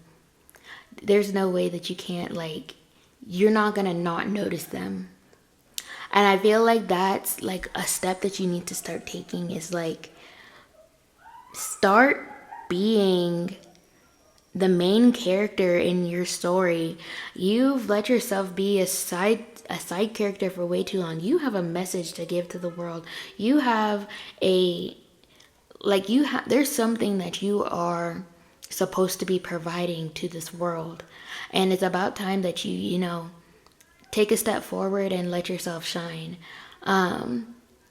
And that's the steps you need to be taking, is like, how can I push myself to the front? How can I be the main character in my life? You need to be taking steps towards that. Being the main character in your life. Living like the main character in your life. Not the side. Stop acting like the side character in other people's lives. You are the main character of your story. And you need to start acting like it. Those are the steps that you need to be taking. I feel like also with Mercury,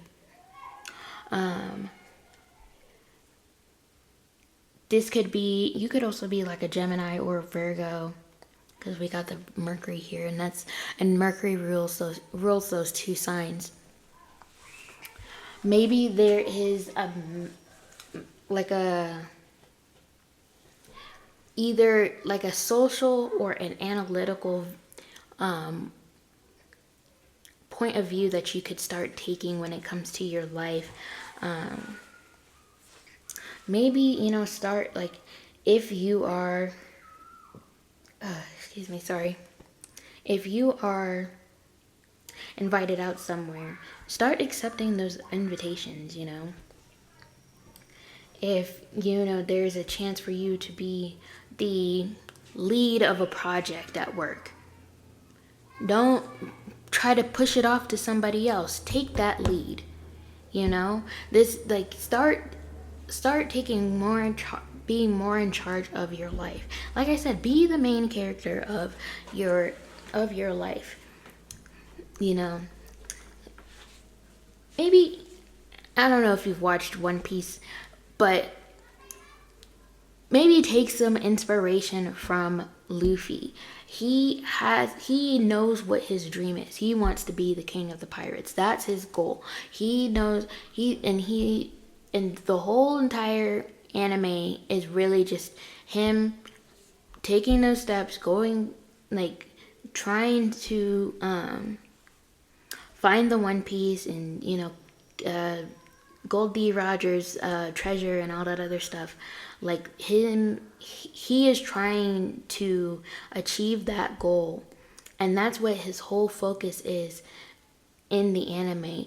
And of course, he helps others along the way. Of course, well, still being a pirate at the same time, because of course you can't just not be a pirate and, well, you can help people, but at the same time you're still a pirate. But nonetheless, maybe take inspiration from him, and how he just, like, no matter what he's doing, he's always doing something in the mindset of, like, this will get me closer to my goal. At least that's how I take the anime. At least that's just my opinion.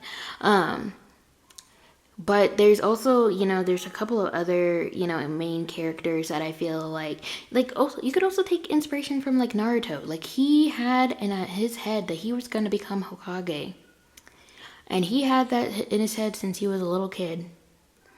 And everything he was doing, when he was training, he's training because, I gotta get stronger, because the Hokage is, the strongest ninja in the entire village. When he was, helping people, because, this is what you do as Hokage. Like, Hokages help the people of the village. He was doing everything in his power. Like, the Pain arc, for example.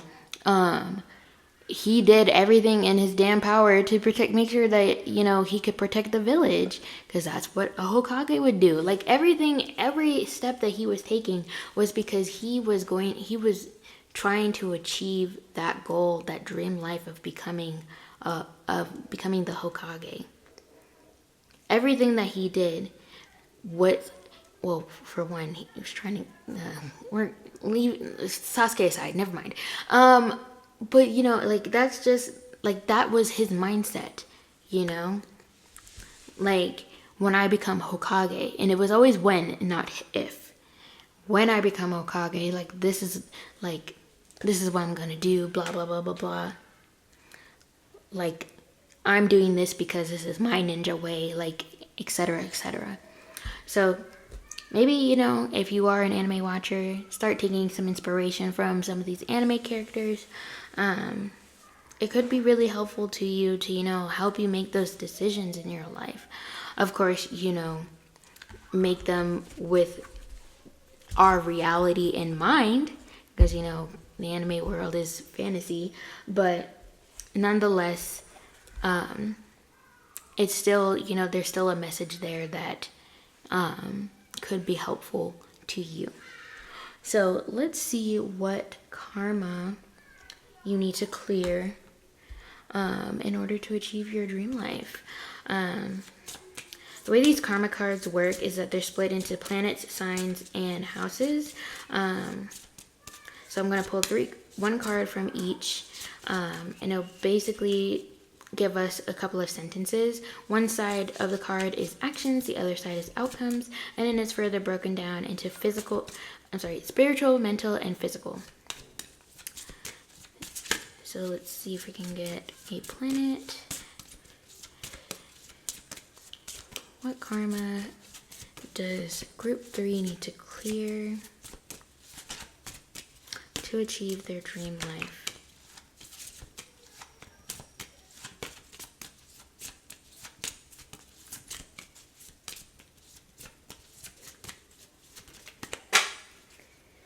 I think that's 2 cards. It is 2 cards. But it gave me a glimpse of the South Node.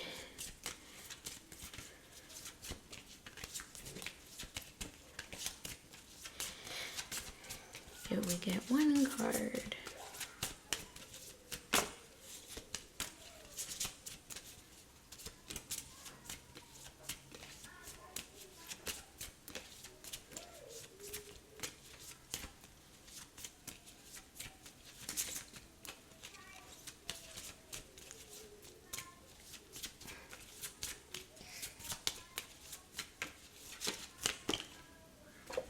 There we go, we got Neptune. Oh, that took forever. So we got Neptune.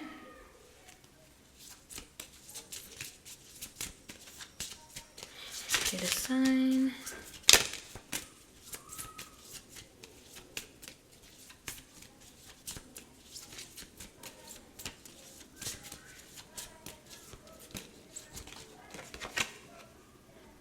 In Aquarius.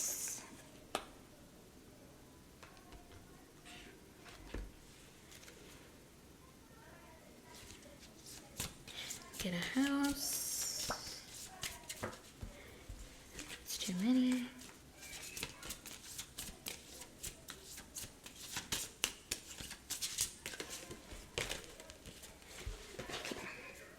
In the 8th house. Interesting. Okay. So, spiritual action.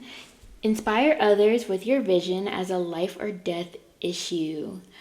Mental action, be prepared to sacrifice for what's new and different about getting and using power. And physical action, yielding is the only way to use an unconventional way and use other people's resources. So let's see the outcomes. So spiritual outcome, the idealization of genius to experiment with personal power. Mental outcome, confusion regarding the discoveries of the mysteries of life. And physical outcome, sacrifice resulting from the eccentricity of a major change. So I feel like you guys are going through some sort of major change. And that's like the karma that you'll have to deal with. And it's going to involve like using other people, and not necessarily in like the connotation that you might be thinking, like not like, oh, I have to like manipulate and use people. It's like other people are going to have resources that will be useful to you, and that's kind of like what you will be taking basically advantage of, or using to your advantage, because they're out there, they're available for people to use. So that's what I mean by like using them for your advantage. There might be some sort of like, the resources might be a bit unconventional, like they're not stuff that you're used to. Like it's not a traditional resource. Like for example, it could be maybe you are in a place where, and this is just an example, maybe you lost your job, right? You lost your job and you need help paying rent. You utilize mutual aid. Mutual aid is a great resource. If people have the money, they can help you raise that money in order to make sure that you are able to pay your rent on time. Maybe just until, you get unemployment or something like that. So they're able to, you utilize mutual aid in order to help you, get through life in the next month or something like that. You might not be, you might be sacrificing your pride a little bit. I feel like there might be some people who pick this group who have a bit of pride when it comes to that. But I feel like that's the karma that you need to clear, is like not necessarily letting go of your pride, but not being too prideful to accept help. Especially if you really, really need it. And I feel like that's like the karma that you need to clear, is making sure, like knowing when to seek help and being able to accept said help at the same time. It's really just like,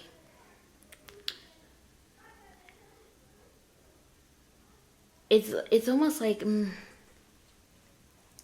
there's something like that you have to go through that's kind of like unconventional. It's not traditional in any shape or form. It's going to be very different, very outside of your comfort zone.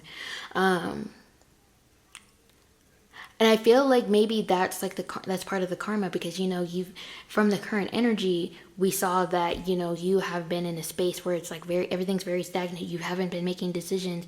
You've been procrastinating things.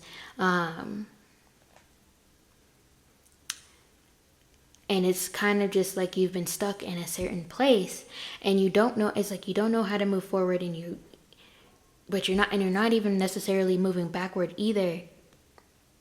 And I feel like that's like the karma that you need to clear, is like taking a new approach and actually being pushed, letting yourself actually be pushed into this, out of your comfort zone, and learning to be comfortable with the uncomfortable, being comfortable with not necessarily constant change, but more change than you are used to on a day-to-day basis. So yeah, let's see, how will you know you are close to achieving your dream life? How will group 3 know that they are close to achieving their dream life? We've got new moon, a new start is coming. So some sort of new opportunity will be presenting itself to you. This could be like a once in a lifetime type of thing. But some sort of like new start. Maybe it could also be like maybe you move somewhere, I'm hearing. Because it's like, because with the karma, you have to like I was saying, it's something that's going to be pushing you out of your comfort zones. That way you get used to the like being in a space of change. So you could be moving somewhere, starting a new chapter, starting a new job, starting something starting new, just in general. So maybe if that's something you're hoping for, whatever maybe popped into your mind when like you thought, when I said like you are starting something new, whatever popped into your mind, that's probably what it is. Just like how I said, oh, it could be like you moving somewhere, because that's what popped into my mind. That was the first thing. Yeah, let's see how will group 3 know they are close to achieving their dream life? Get 2 more cards.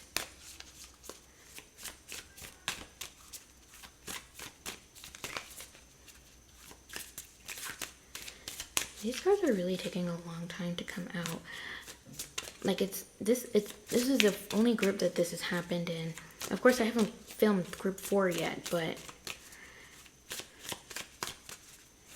the other 2 groups, the cards came out. Are these 2 cards? It is indeed 2 cards.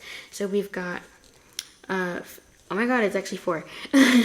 We've got Hold Your Vision, Fixed Moon. So that would be like the moon in like the fixed signs. So the fixed signs are Aquarius, Scorpio, Taurus, and Leo. We've got Void of Course New Moon. Nothing will come of this situation. And then we've got Waxing Crescent Moon. Have faith in your dreams. So I feel like you will know that you will be achieving your dream life soon. As long as you hold faith, have faith in that dream life that you want, and hold your vision. Keep it in mind. You know, maybe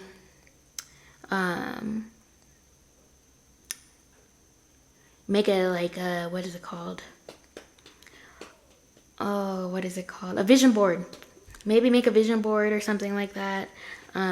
Keep it like somehow like at like the forefront of your brain. Like you wake up and you see the dream life, like the dream life that you've created with this vision board or something like that. And I feel like this other card, this Void of Course Moon, where it says nothing will come of this situation, I feel like that might be confirmation for some of you guys. If you've had, like, if you're like thinking, if you had been thinking, oh, but what about this and what about that, when it comes to like that new, when I said that new start, like if you started having all these what ifs, I feel like that card is coming out because of to confirm, like, don't worry about it. Like nothing is going to come of this situation. Like don't worry about it so much. You will be fine. Everything will be fine. Like this new start is coming to you to give you that fresh start, right? It's not coming to you to have you go through another bad experience or another bad thing, right? Like that's not the purpose of spirit giving you this new start. The new start is to get you to start taking those making those changes and stepping out of your comfort zone.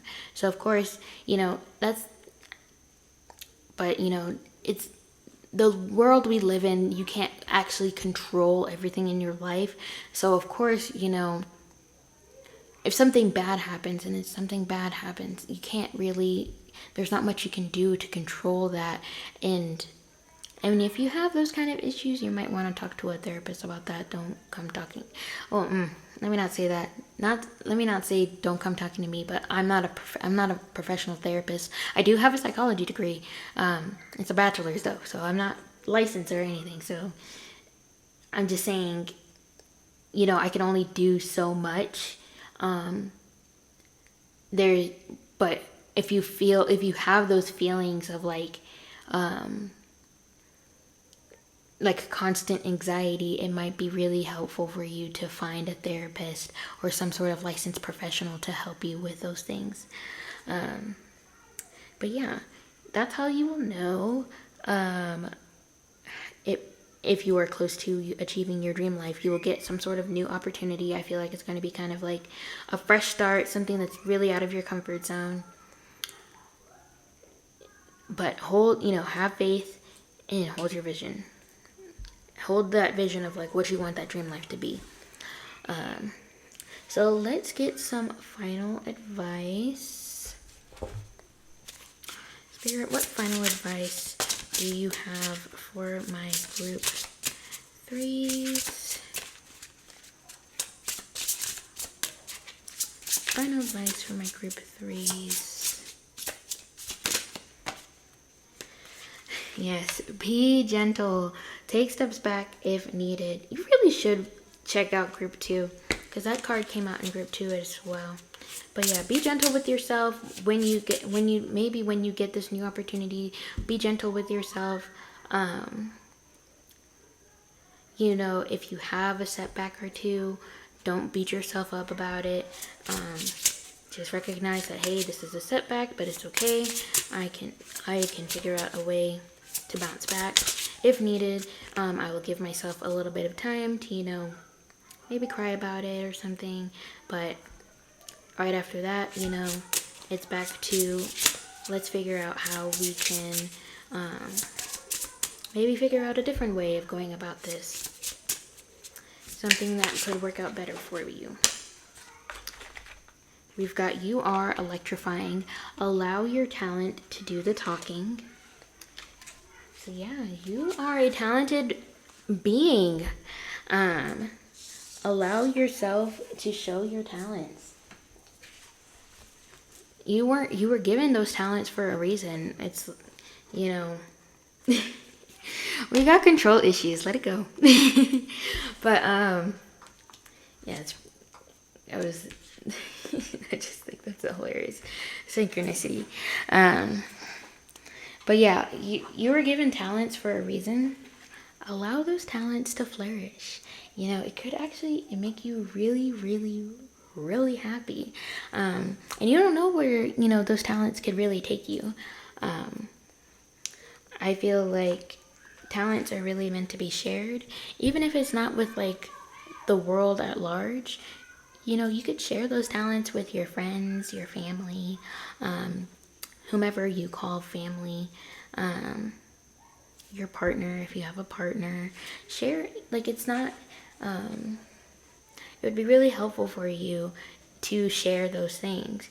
It might help you with getting out of your comfort zone, because, you know, if you've never shared your talents before, that's like a little bit of a way to do it. Maybe you start out with just one friend and showing them like, hey, this is what I'm really good at.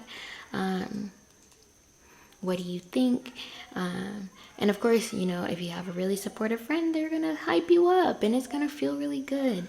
So start small, and then maybe once you build up your confidence a little bit, you can start sharing more and more, depending on how you want, depending on how you feel and what you want to do. Because, you know, like I said, it doesn't have to be with you don't have to share your talents with the world at large, but nonetheless, they're meant to be seen.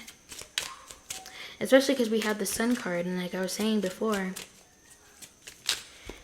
I think there's a card that's flipped.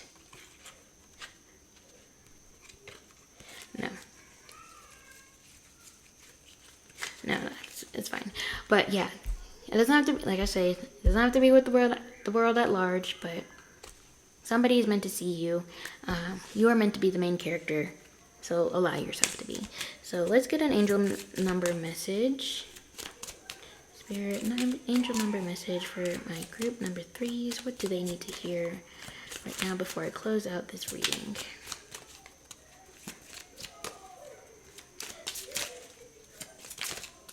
Just as I thought, this reading is 40 minutes long. I just saw 40:43 on the clock, or the camera timer.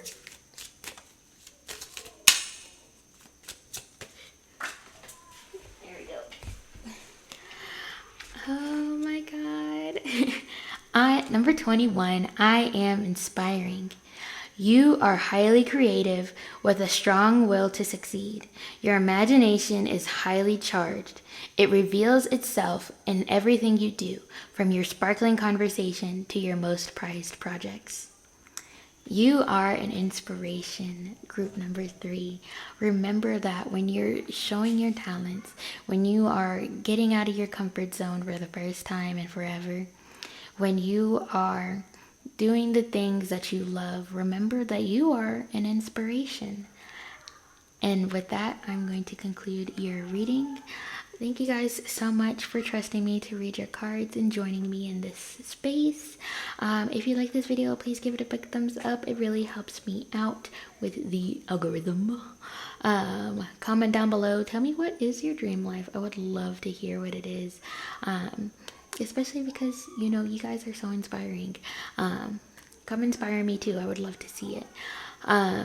If you haven't already, please subscribe to the channel and also hit the post notification bell so you never miss out on my next reading. And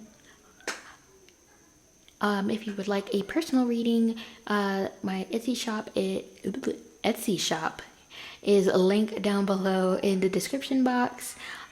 What else? Yeah, that's about it. Thank you guys again, and I'll see you in the next reading. Bye.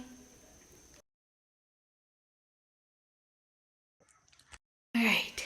Last but certainly not least for this very, very long reading, my group number 4 is Luffy. Thank you guys so much for tuning into this reading. It's going to be long. Every other group has been at least 40 minutes long. So I anticipate for this group to also be about 40 minutes long. So get a drink, get a snack, something. And yeah, let's get into it. If you skipped the intro, here's what we're going to be getting into.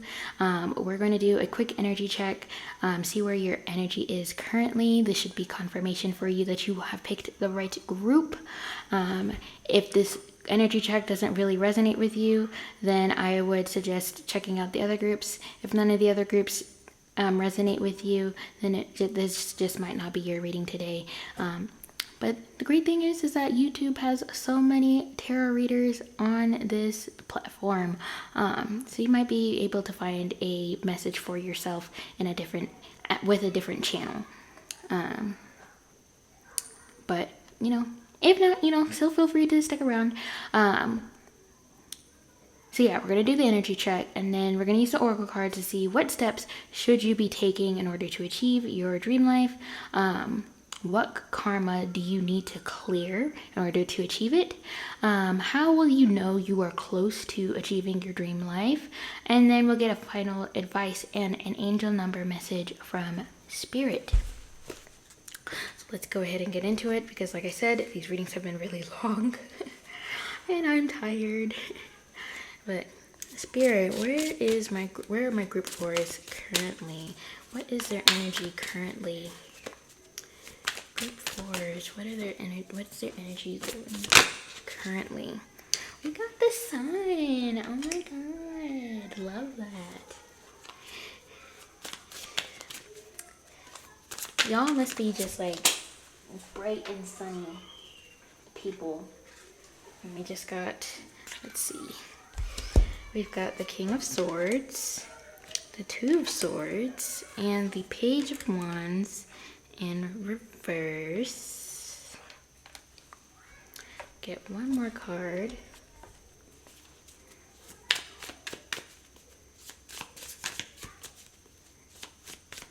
One more card for my group 4s.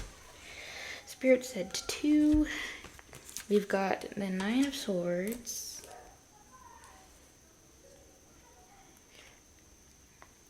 And we've got the Queen of Cups. Let's see what the back of the deck is the Seven of Swords, and it's upright. Let's see, Seven of Swords. Let's put that there. I feel like you guys are teetering between being that individual that's like happy-go-lucky, bubbly, like you are the light of people's life, and at the same time there is such a crippling anxiety within you, and I'm so sorry that has happened to you. I feel like you're in a space where you have a decision in front of you, right? And you don't know right now. You're trying to make a decision and you're trying to make it logically, but you have your feelings kind of in the way as well, and it's kind of giving you a bit of anxiety because you don't know which direction to go. You feel like it might be like one decision is like the logical decision, and the other decision is the decision your heart wants to make. And it's kind of just like, which way do you go, right?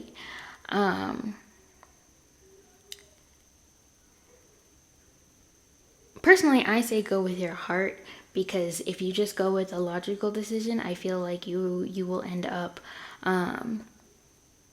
at some point kind of resenting yourself a little bit for not making that decision like later on, like for just making the logical decision. Because I also feel like maybe you guys have always been in a space where you always make the logical decision and you never really truly go with what your heart wants.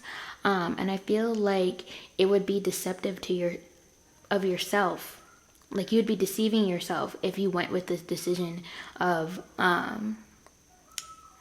oh, I'm just going to, you know what, this makes the most logical sense, I'm just going to go with that, instead of just going with your heart. Even if, going with your heart might be really difficult and you don't know how things are going to turn out with that, but maybe just for once, let yourself have that, because it's not worth the anxiety of it. It's not worth the constantly thinking the what ifs. Like, what if I had just did the thing that I'm so passionate about? What if I did just, let myself make that decision? What if? And that's not really that's not a way to live life, It's there's no joy in that. And I feel like you're such like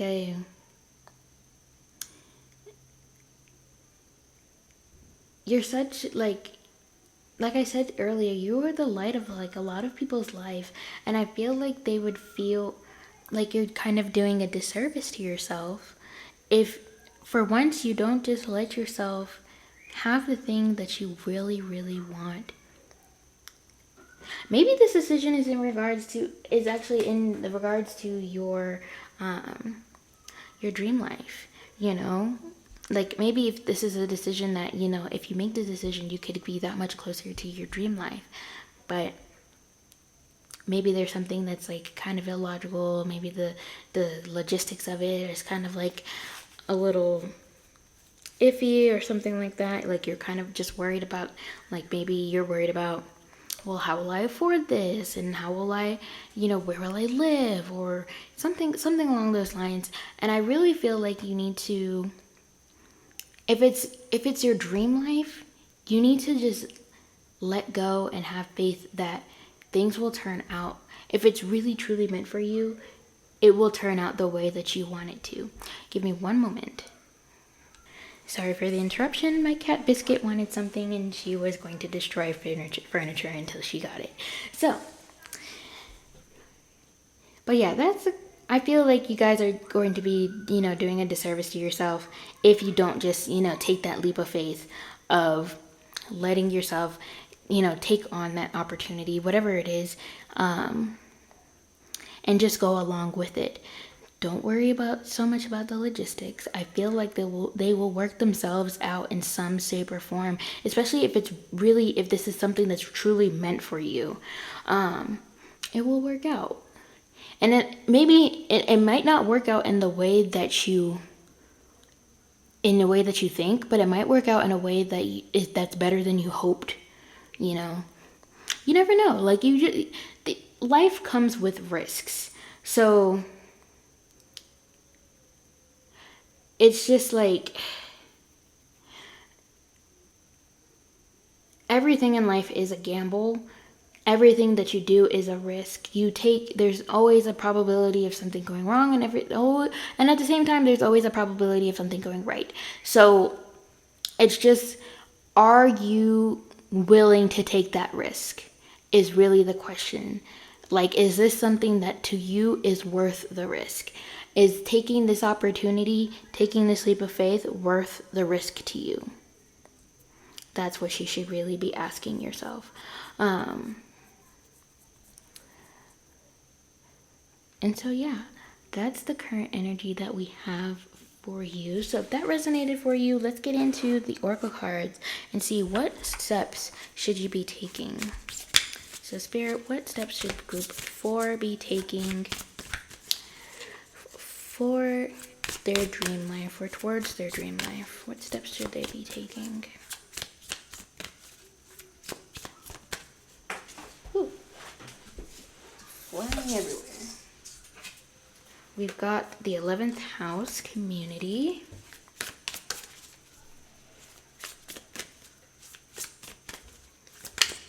What steps should they, group 4, be taking?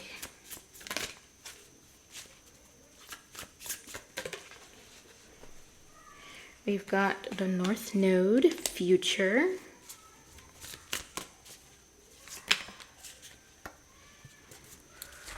Got 2 more cards, or this is 3. We got 3 more cards, okay. Interesting. I think you guys got the most cards for this specific deck. We got the 12th house. We've got Leo, which is ruled by the sun. And then we've got the 8th house, mystery. So 12th house is introspection. Leo says shine. And 8th house says mystery. I feel like, because we got the North Node. The North Node is something that you are, in astrology, is something that you should be working towards. It's kind of like, not necessarily like your life's purpose, but it's like this, it's something that you should be working towards achieving in your life. For example, my North Node is in Virgo, and it is also in the 5th house. So something that I should be working towards is being a little bit more organized within my life, being a little bit more analytical, being a little bit more, what is it called? It's ruled by Mercury, so maybe being a little bit more organized when it comes to my communications. So working on things that include like communications, etc. And then it's also within the 5th house, which is like creativity, dating, children, etc., etc. So think about that. Maybe look into where your North Node is and what house it's in as well. It could be double confirmation for you if it's in the 11th, 12th, or 8th house. If your North Node is in the 11th house, then, you know, you are working towards something that is, you know, more like humanitarian efforts, something to help your community, volunteering. This is like, when I say community, I mean like, say for example, you are part of the queer community, right? Working on something that helps the queer community. Maybe that's helping individuals get access to gender affirming care, or maybe it's helping individuals secure jobs, because, you know, a lot of queer people are discriminated against when it comes to the career fields or whatever, because of their sexuality, gender identity, etc., etc. So think about that. If you do have your North Node in the 11th house, this could also just be some sort of step that you're taking as well. Maybe doing more stuff, like a step you need to take is doing more stuff within your community. That will really help you with your future. Maybe taking more steps when it comes to your mental health with this 12th house. Doing more work to get your mental health more in check. So you're in a space where, you know, you feel okay, and like you basically, so like when a change happens or something happens to you, you don't spiral, but you have things things in place that can help you cope with whatever's going on in your life, whether that's, maybe you finally find a therapist, you finally take the time to find a therapist, or you talk to your doctor and you're like, hey, I think I'm ready to try medications to help with my issues, or the symptoms that I deal with on a daily basis. If you have the North Node in Leo, I feel like you should be taking steps towards becoming more of the main character in your life. Leo is like big main character energy. So maybe, putting yourself more out there, putting yourself in the spotlight a little bit more. And when I say the spotlight, I don't necessarily mean like go out there and become a social media influencer. I mean, maybe taking charge in, like I said, your community, and leading a protest for something.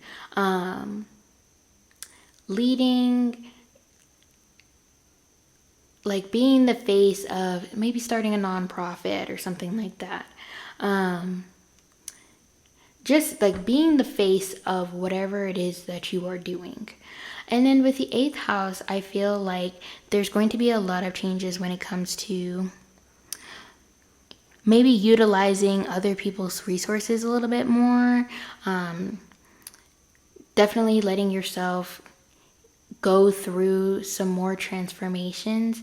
And this could be on a personal level. This could be on like something physical, like going through physical transformations, maybe emotional transformations, spiritual transformations as well, would be really, could be some steps that you take, like maybe taking your spirituality a little bit more seriously, or maybe if you are a religious individual, taking on more of those things, being more involved with whatever it is, like, so example, if you're Muslim, maybe this is the time to finally take your Hajj, and go on that journey. Maybe this is the time to do that. Or if you're Christian, maybe, or if you're, rediscovering Christianity and you're getting back in, maybe this is your time to get baptized. Something along those lines, some sort of spiritual transformation, and something that, it requires you to use the resources of others. And when I say use, I don't mean like manipulate and then that kind of use. I mean like if it's being offered, you aren't shying away from it. So yeah, those are the steps that you should be taking. Let's go ahead and see what karma you should be clearing. The way these karma cards work is that they're split into 3 groups. So planets, signs, and houses. And then it essentially, once I pull the 3 cards, we will get some sentences. One side of the card is going to have actions and the other side is going to have outcomes. And then it's further broken down into 3 sentences. Physical, spiritual, and mental. So let's get your planet first. What karma will group 4 be clearing? We've got Pluto. So yeah, definitely in that transformation space.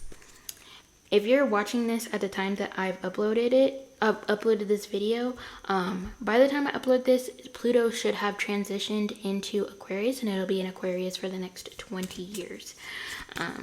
So you might want to look into how that will affect you. It's supposed to affect, it's a generational planet, so it should affect society as a whole, not so much you as an individual.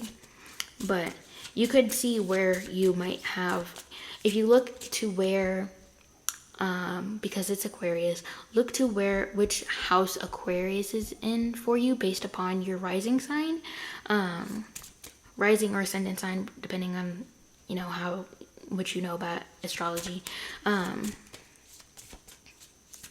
And that should tell you kind of like where you will see transformations for you with Aquarius. For example, I am a Gemini rising, and I believe that Aquarius is in my ninth house. Yes, it's in my ninth house. So I should see transformations when it comes to like my travels, higher education, spiritual beliefs, philosophies, etc. But let's get a sign. And we've got Taurus. Ooh. I don't think I've pulled Taurus in a while, so that's exciting.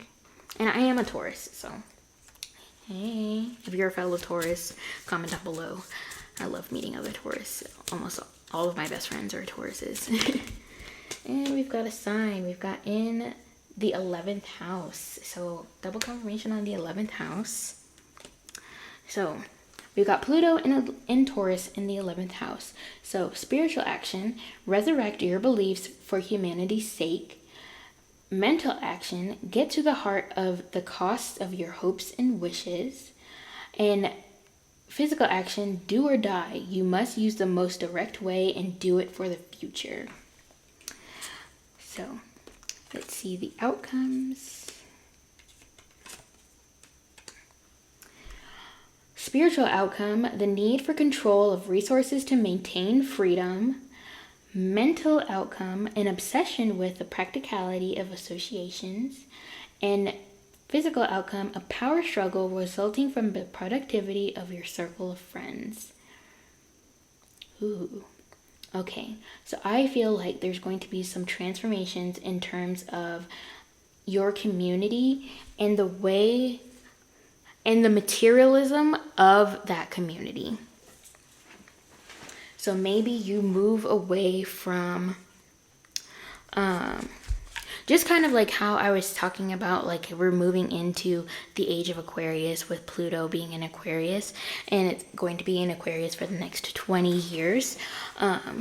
I truly feel like y'all are going to be experiencing that transition like really hard, not hardcore, but like it's going to be like you're going to feel it within your immediate community.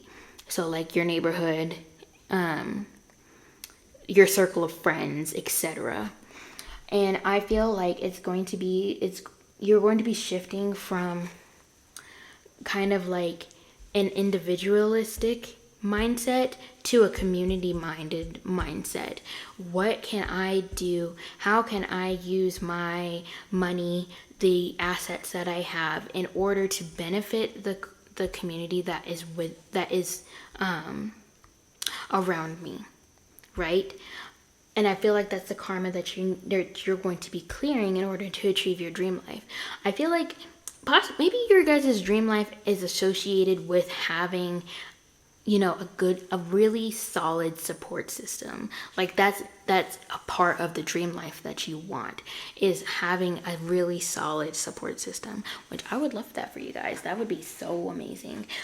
I want that for myself.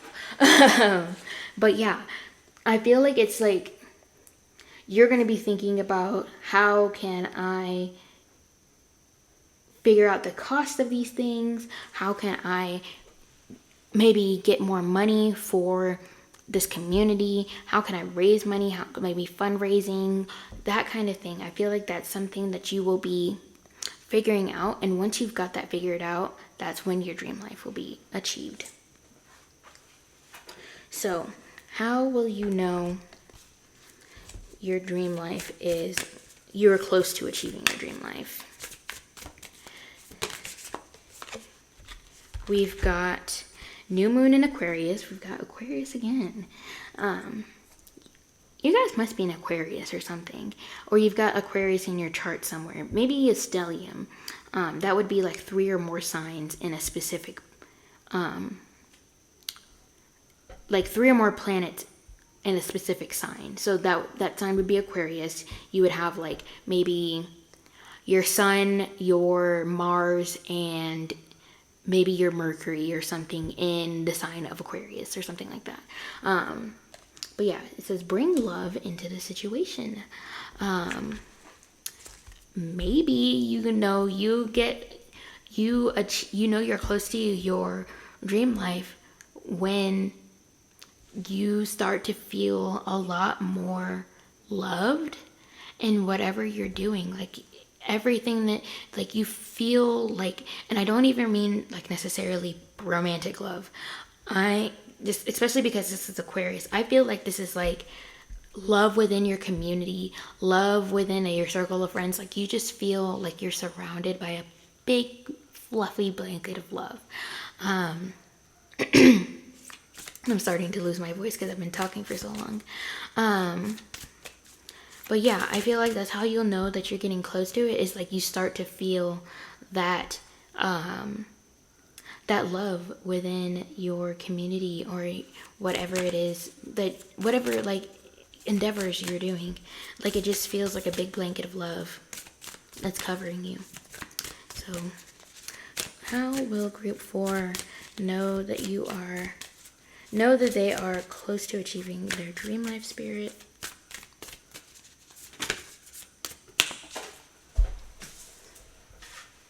We've got full moon eclipse, conclusions are within reach. So maybe you are already experiencing these things. And so this is your message that, hey, it's within reach. It's within reach. I can't say specifically when, but it's like it's within your grasp. Like you're so close, like it's like a fingertip away. You can almost touch it.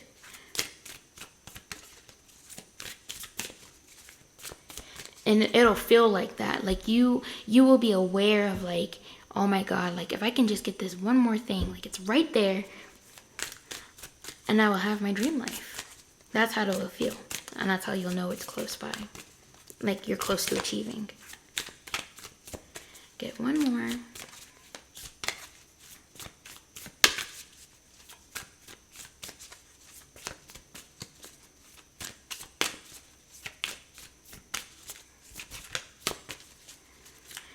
One more.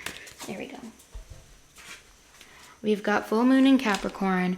The end of a tough cycle approaches. Yeah, so I feel like you'll come to the end of the road of some sort of like really tough cycle. Maybe you will go through some sort of like tough thing. I'm hearing like maybe losing a job or whatever, but because you lose that job, now you have time to do the things that you want to do for your dream life. Like it's going to be something where it's like, it feels like, almost feels like the end of the world, but then you sit there and you realize like, wait, now I have all the time to focus on this other thing because I don't have to sit at this job or whatever. Or maybe because you lose your job and maybe you go and post on LinkedIn or whatever, like, oh, I've been laid off or whatever. And you get like a plethora or whatever of people being like reposting your thing, like, hey, so help my, my connection or whatever, find a job. They are fantastic. And then it helps you land your dream job at your dream company. You don't like think of it in that way. So it's like a tough cycle. You were working at this company or whatever. And this is just an example. Like you're working at this company and you don't really you don't hate the company. You don't hate your job, but it's not exactly what you want to do. And so you end up in a space where, you can actually leave and there's something better in line for you right away. Like it's within reach, like I said, like it's a fingertip away, literally. So yeah, so that's how you know that you're like getting closer to your dream life. Which I love that for you guys, because that just sounds like absolutely wonderful. But let's get some final advice for you guys. Spirit, some final advice for my group 4s.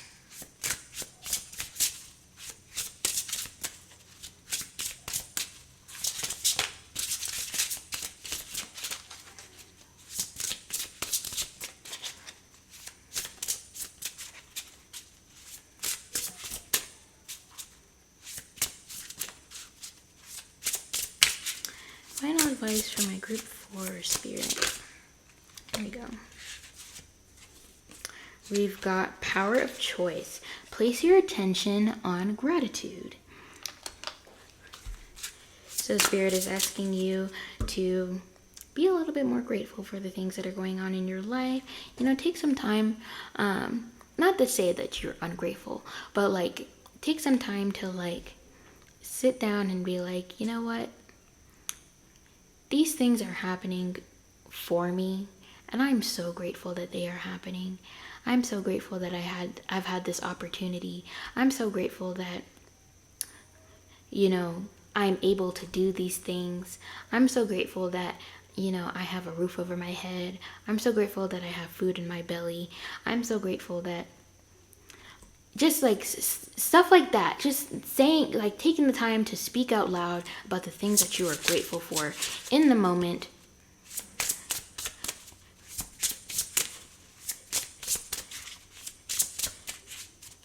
Could be really helpful for you, especially if, like, just to, you know, bring yourself to the present moment as well, to remember the things that you were grateful for.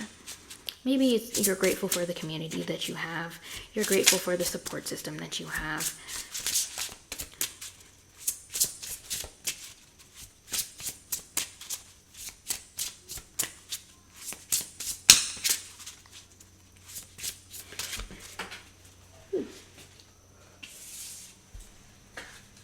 Okay, that's 2 cards. So we've got your bold side, make the first move. And we've got just for fun, don't take life too seriously. So yeah, Spirit is asking you to make some bold moves. Make that first move. You know, if you see an opportunity, jump on that opportunity like it's a horse. And also, don't take life too seriously. There's a lot of things that you can be doing right now to, you know, celebrate your life a little bit more, have a little bit more fun. Maybe you've been in a space where you've been really, like in a really, really serious space and you haven't really let yourself do a lot of things. Let yourself have a little bit of fun for right now. It could be really helpful for you. And Spirit is asking you to do it because, you know, maybe they're just like, we're tired of seeing this person, you know, be serious and grumpy, or the anxiety and all that other stuff. Let loose for just a little bit. Spirit is asking you, please, on their knees. But finally, let's get a final angel number message. Spirit, what angel number do you have for my group 4s today? For this reading, what is the number that you have for them? We've got 2. We've got number 9. I am compassionate. It is your compassion that makes you shine. You are devoted to helping the greater good and have a strong talent for speaking up for others. Your soul is most satisfied when you are being of service. This has really been like a community group. And I love that for you guys. Maybe hit me up or something, because I have some ideas of like things I want to do for like, especially like for Black women in that community. So if that's something that you're interested in, maybe hit me up, because I want to get something started. But yeah, anyways, and then we got number 16. I am perceptive. You have an inquisitive mind that allows you to uncover truths that allows you to uncover important truths. You have a special ability to read into other people's feelings. A wisdom seeker, and your angels ask to share your knowledge for the benefit of others. So yeah, there's a buttload of knowledge that is in that noggin of yours. And Spirit is asking you to share it so that other people can also benefit from the things that you know and the things that you feel and all that good stuff, and how it can benefit. And you know, being of service to others is going to be a great thing for your life. So yeah, that's all that I have for you guys. And my headphones really just died just now, so I can't even hear my frequency anymore. But which is perfect time, because, you know, for the end of the reading. But Thank you guys so much for tuning into this reading, and thank you for trusting me to read your cards and for being in this space with me. If you like this video, please give it a big thumbs up, subscribe to the channel, and hit the post notification bell so you don't miss out on my next reading. Comment down below, tell me about this dream life of yours. I would love to hear about it. I'm sure it's really special, and I want to be part of that. If you are looking for a personal reading, my Etsy shop is linked down below. If there's like not a reading that you are really interested in, feel free to DM me on Instagram, and I can get something set up for you. If you're looking for something else in terms of a personal reading.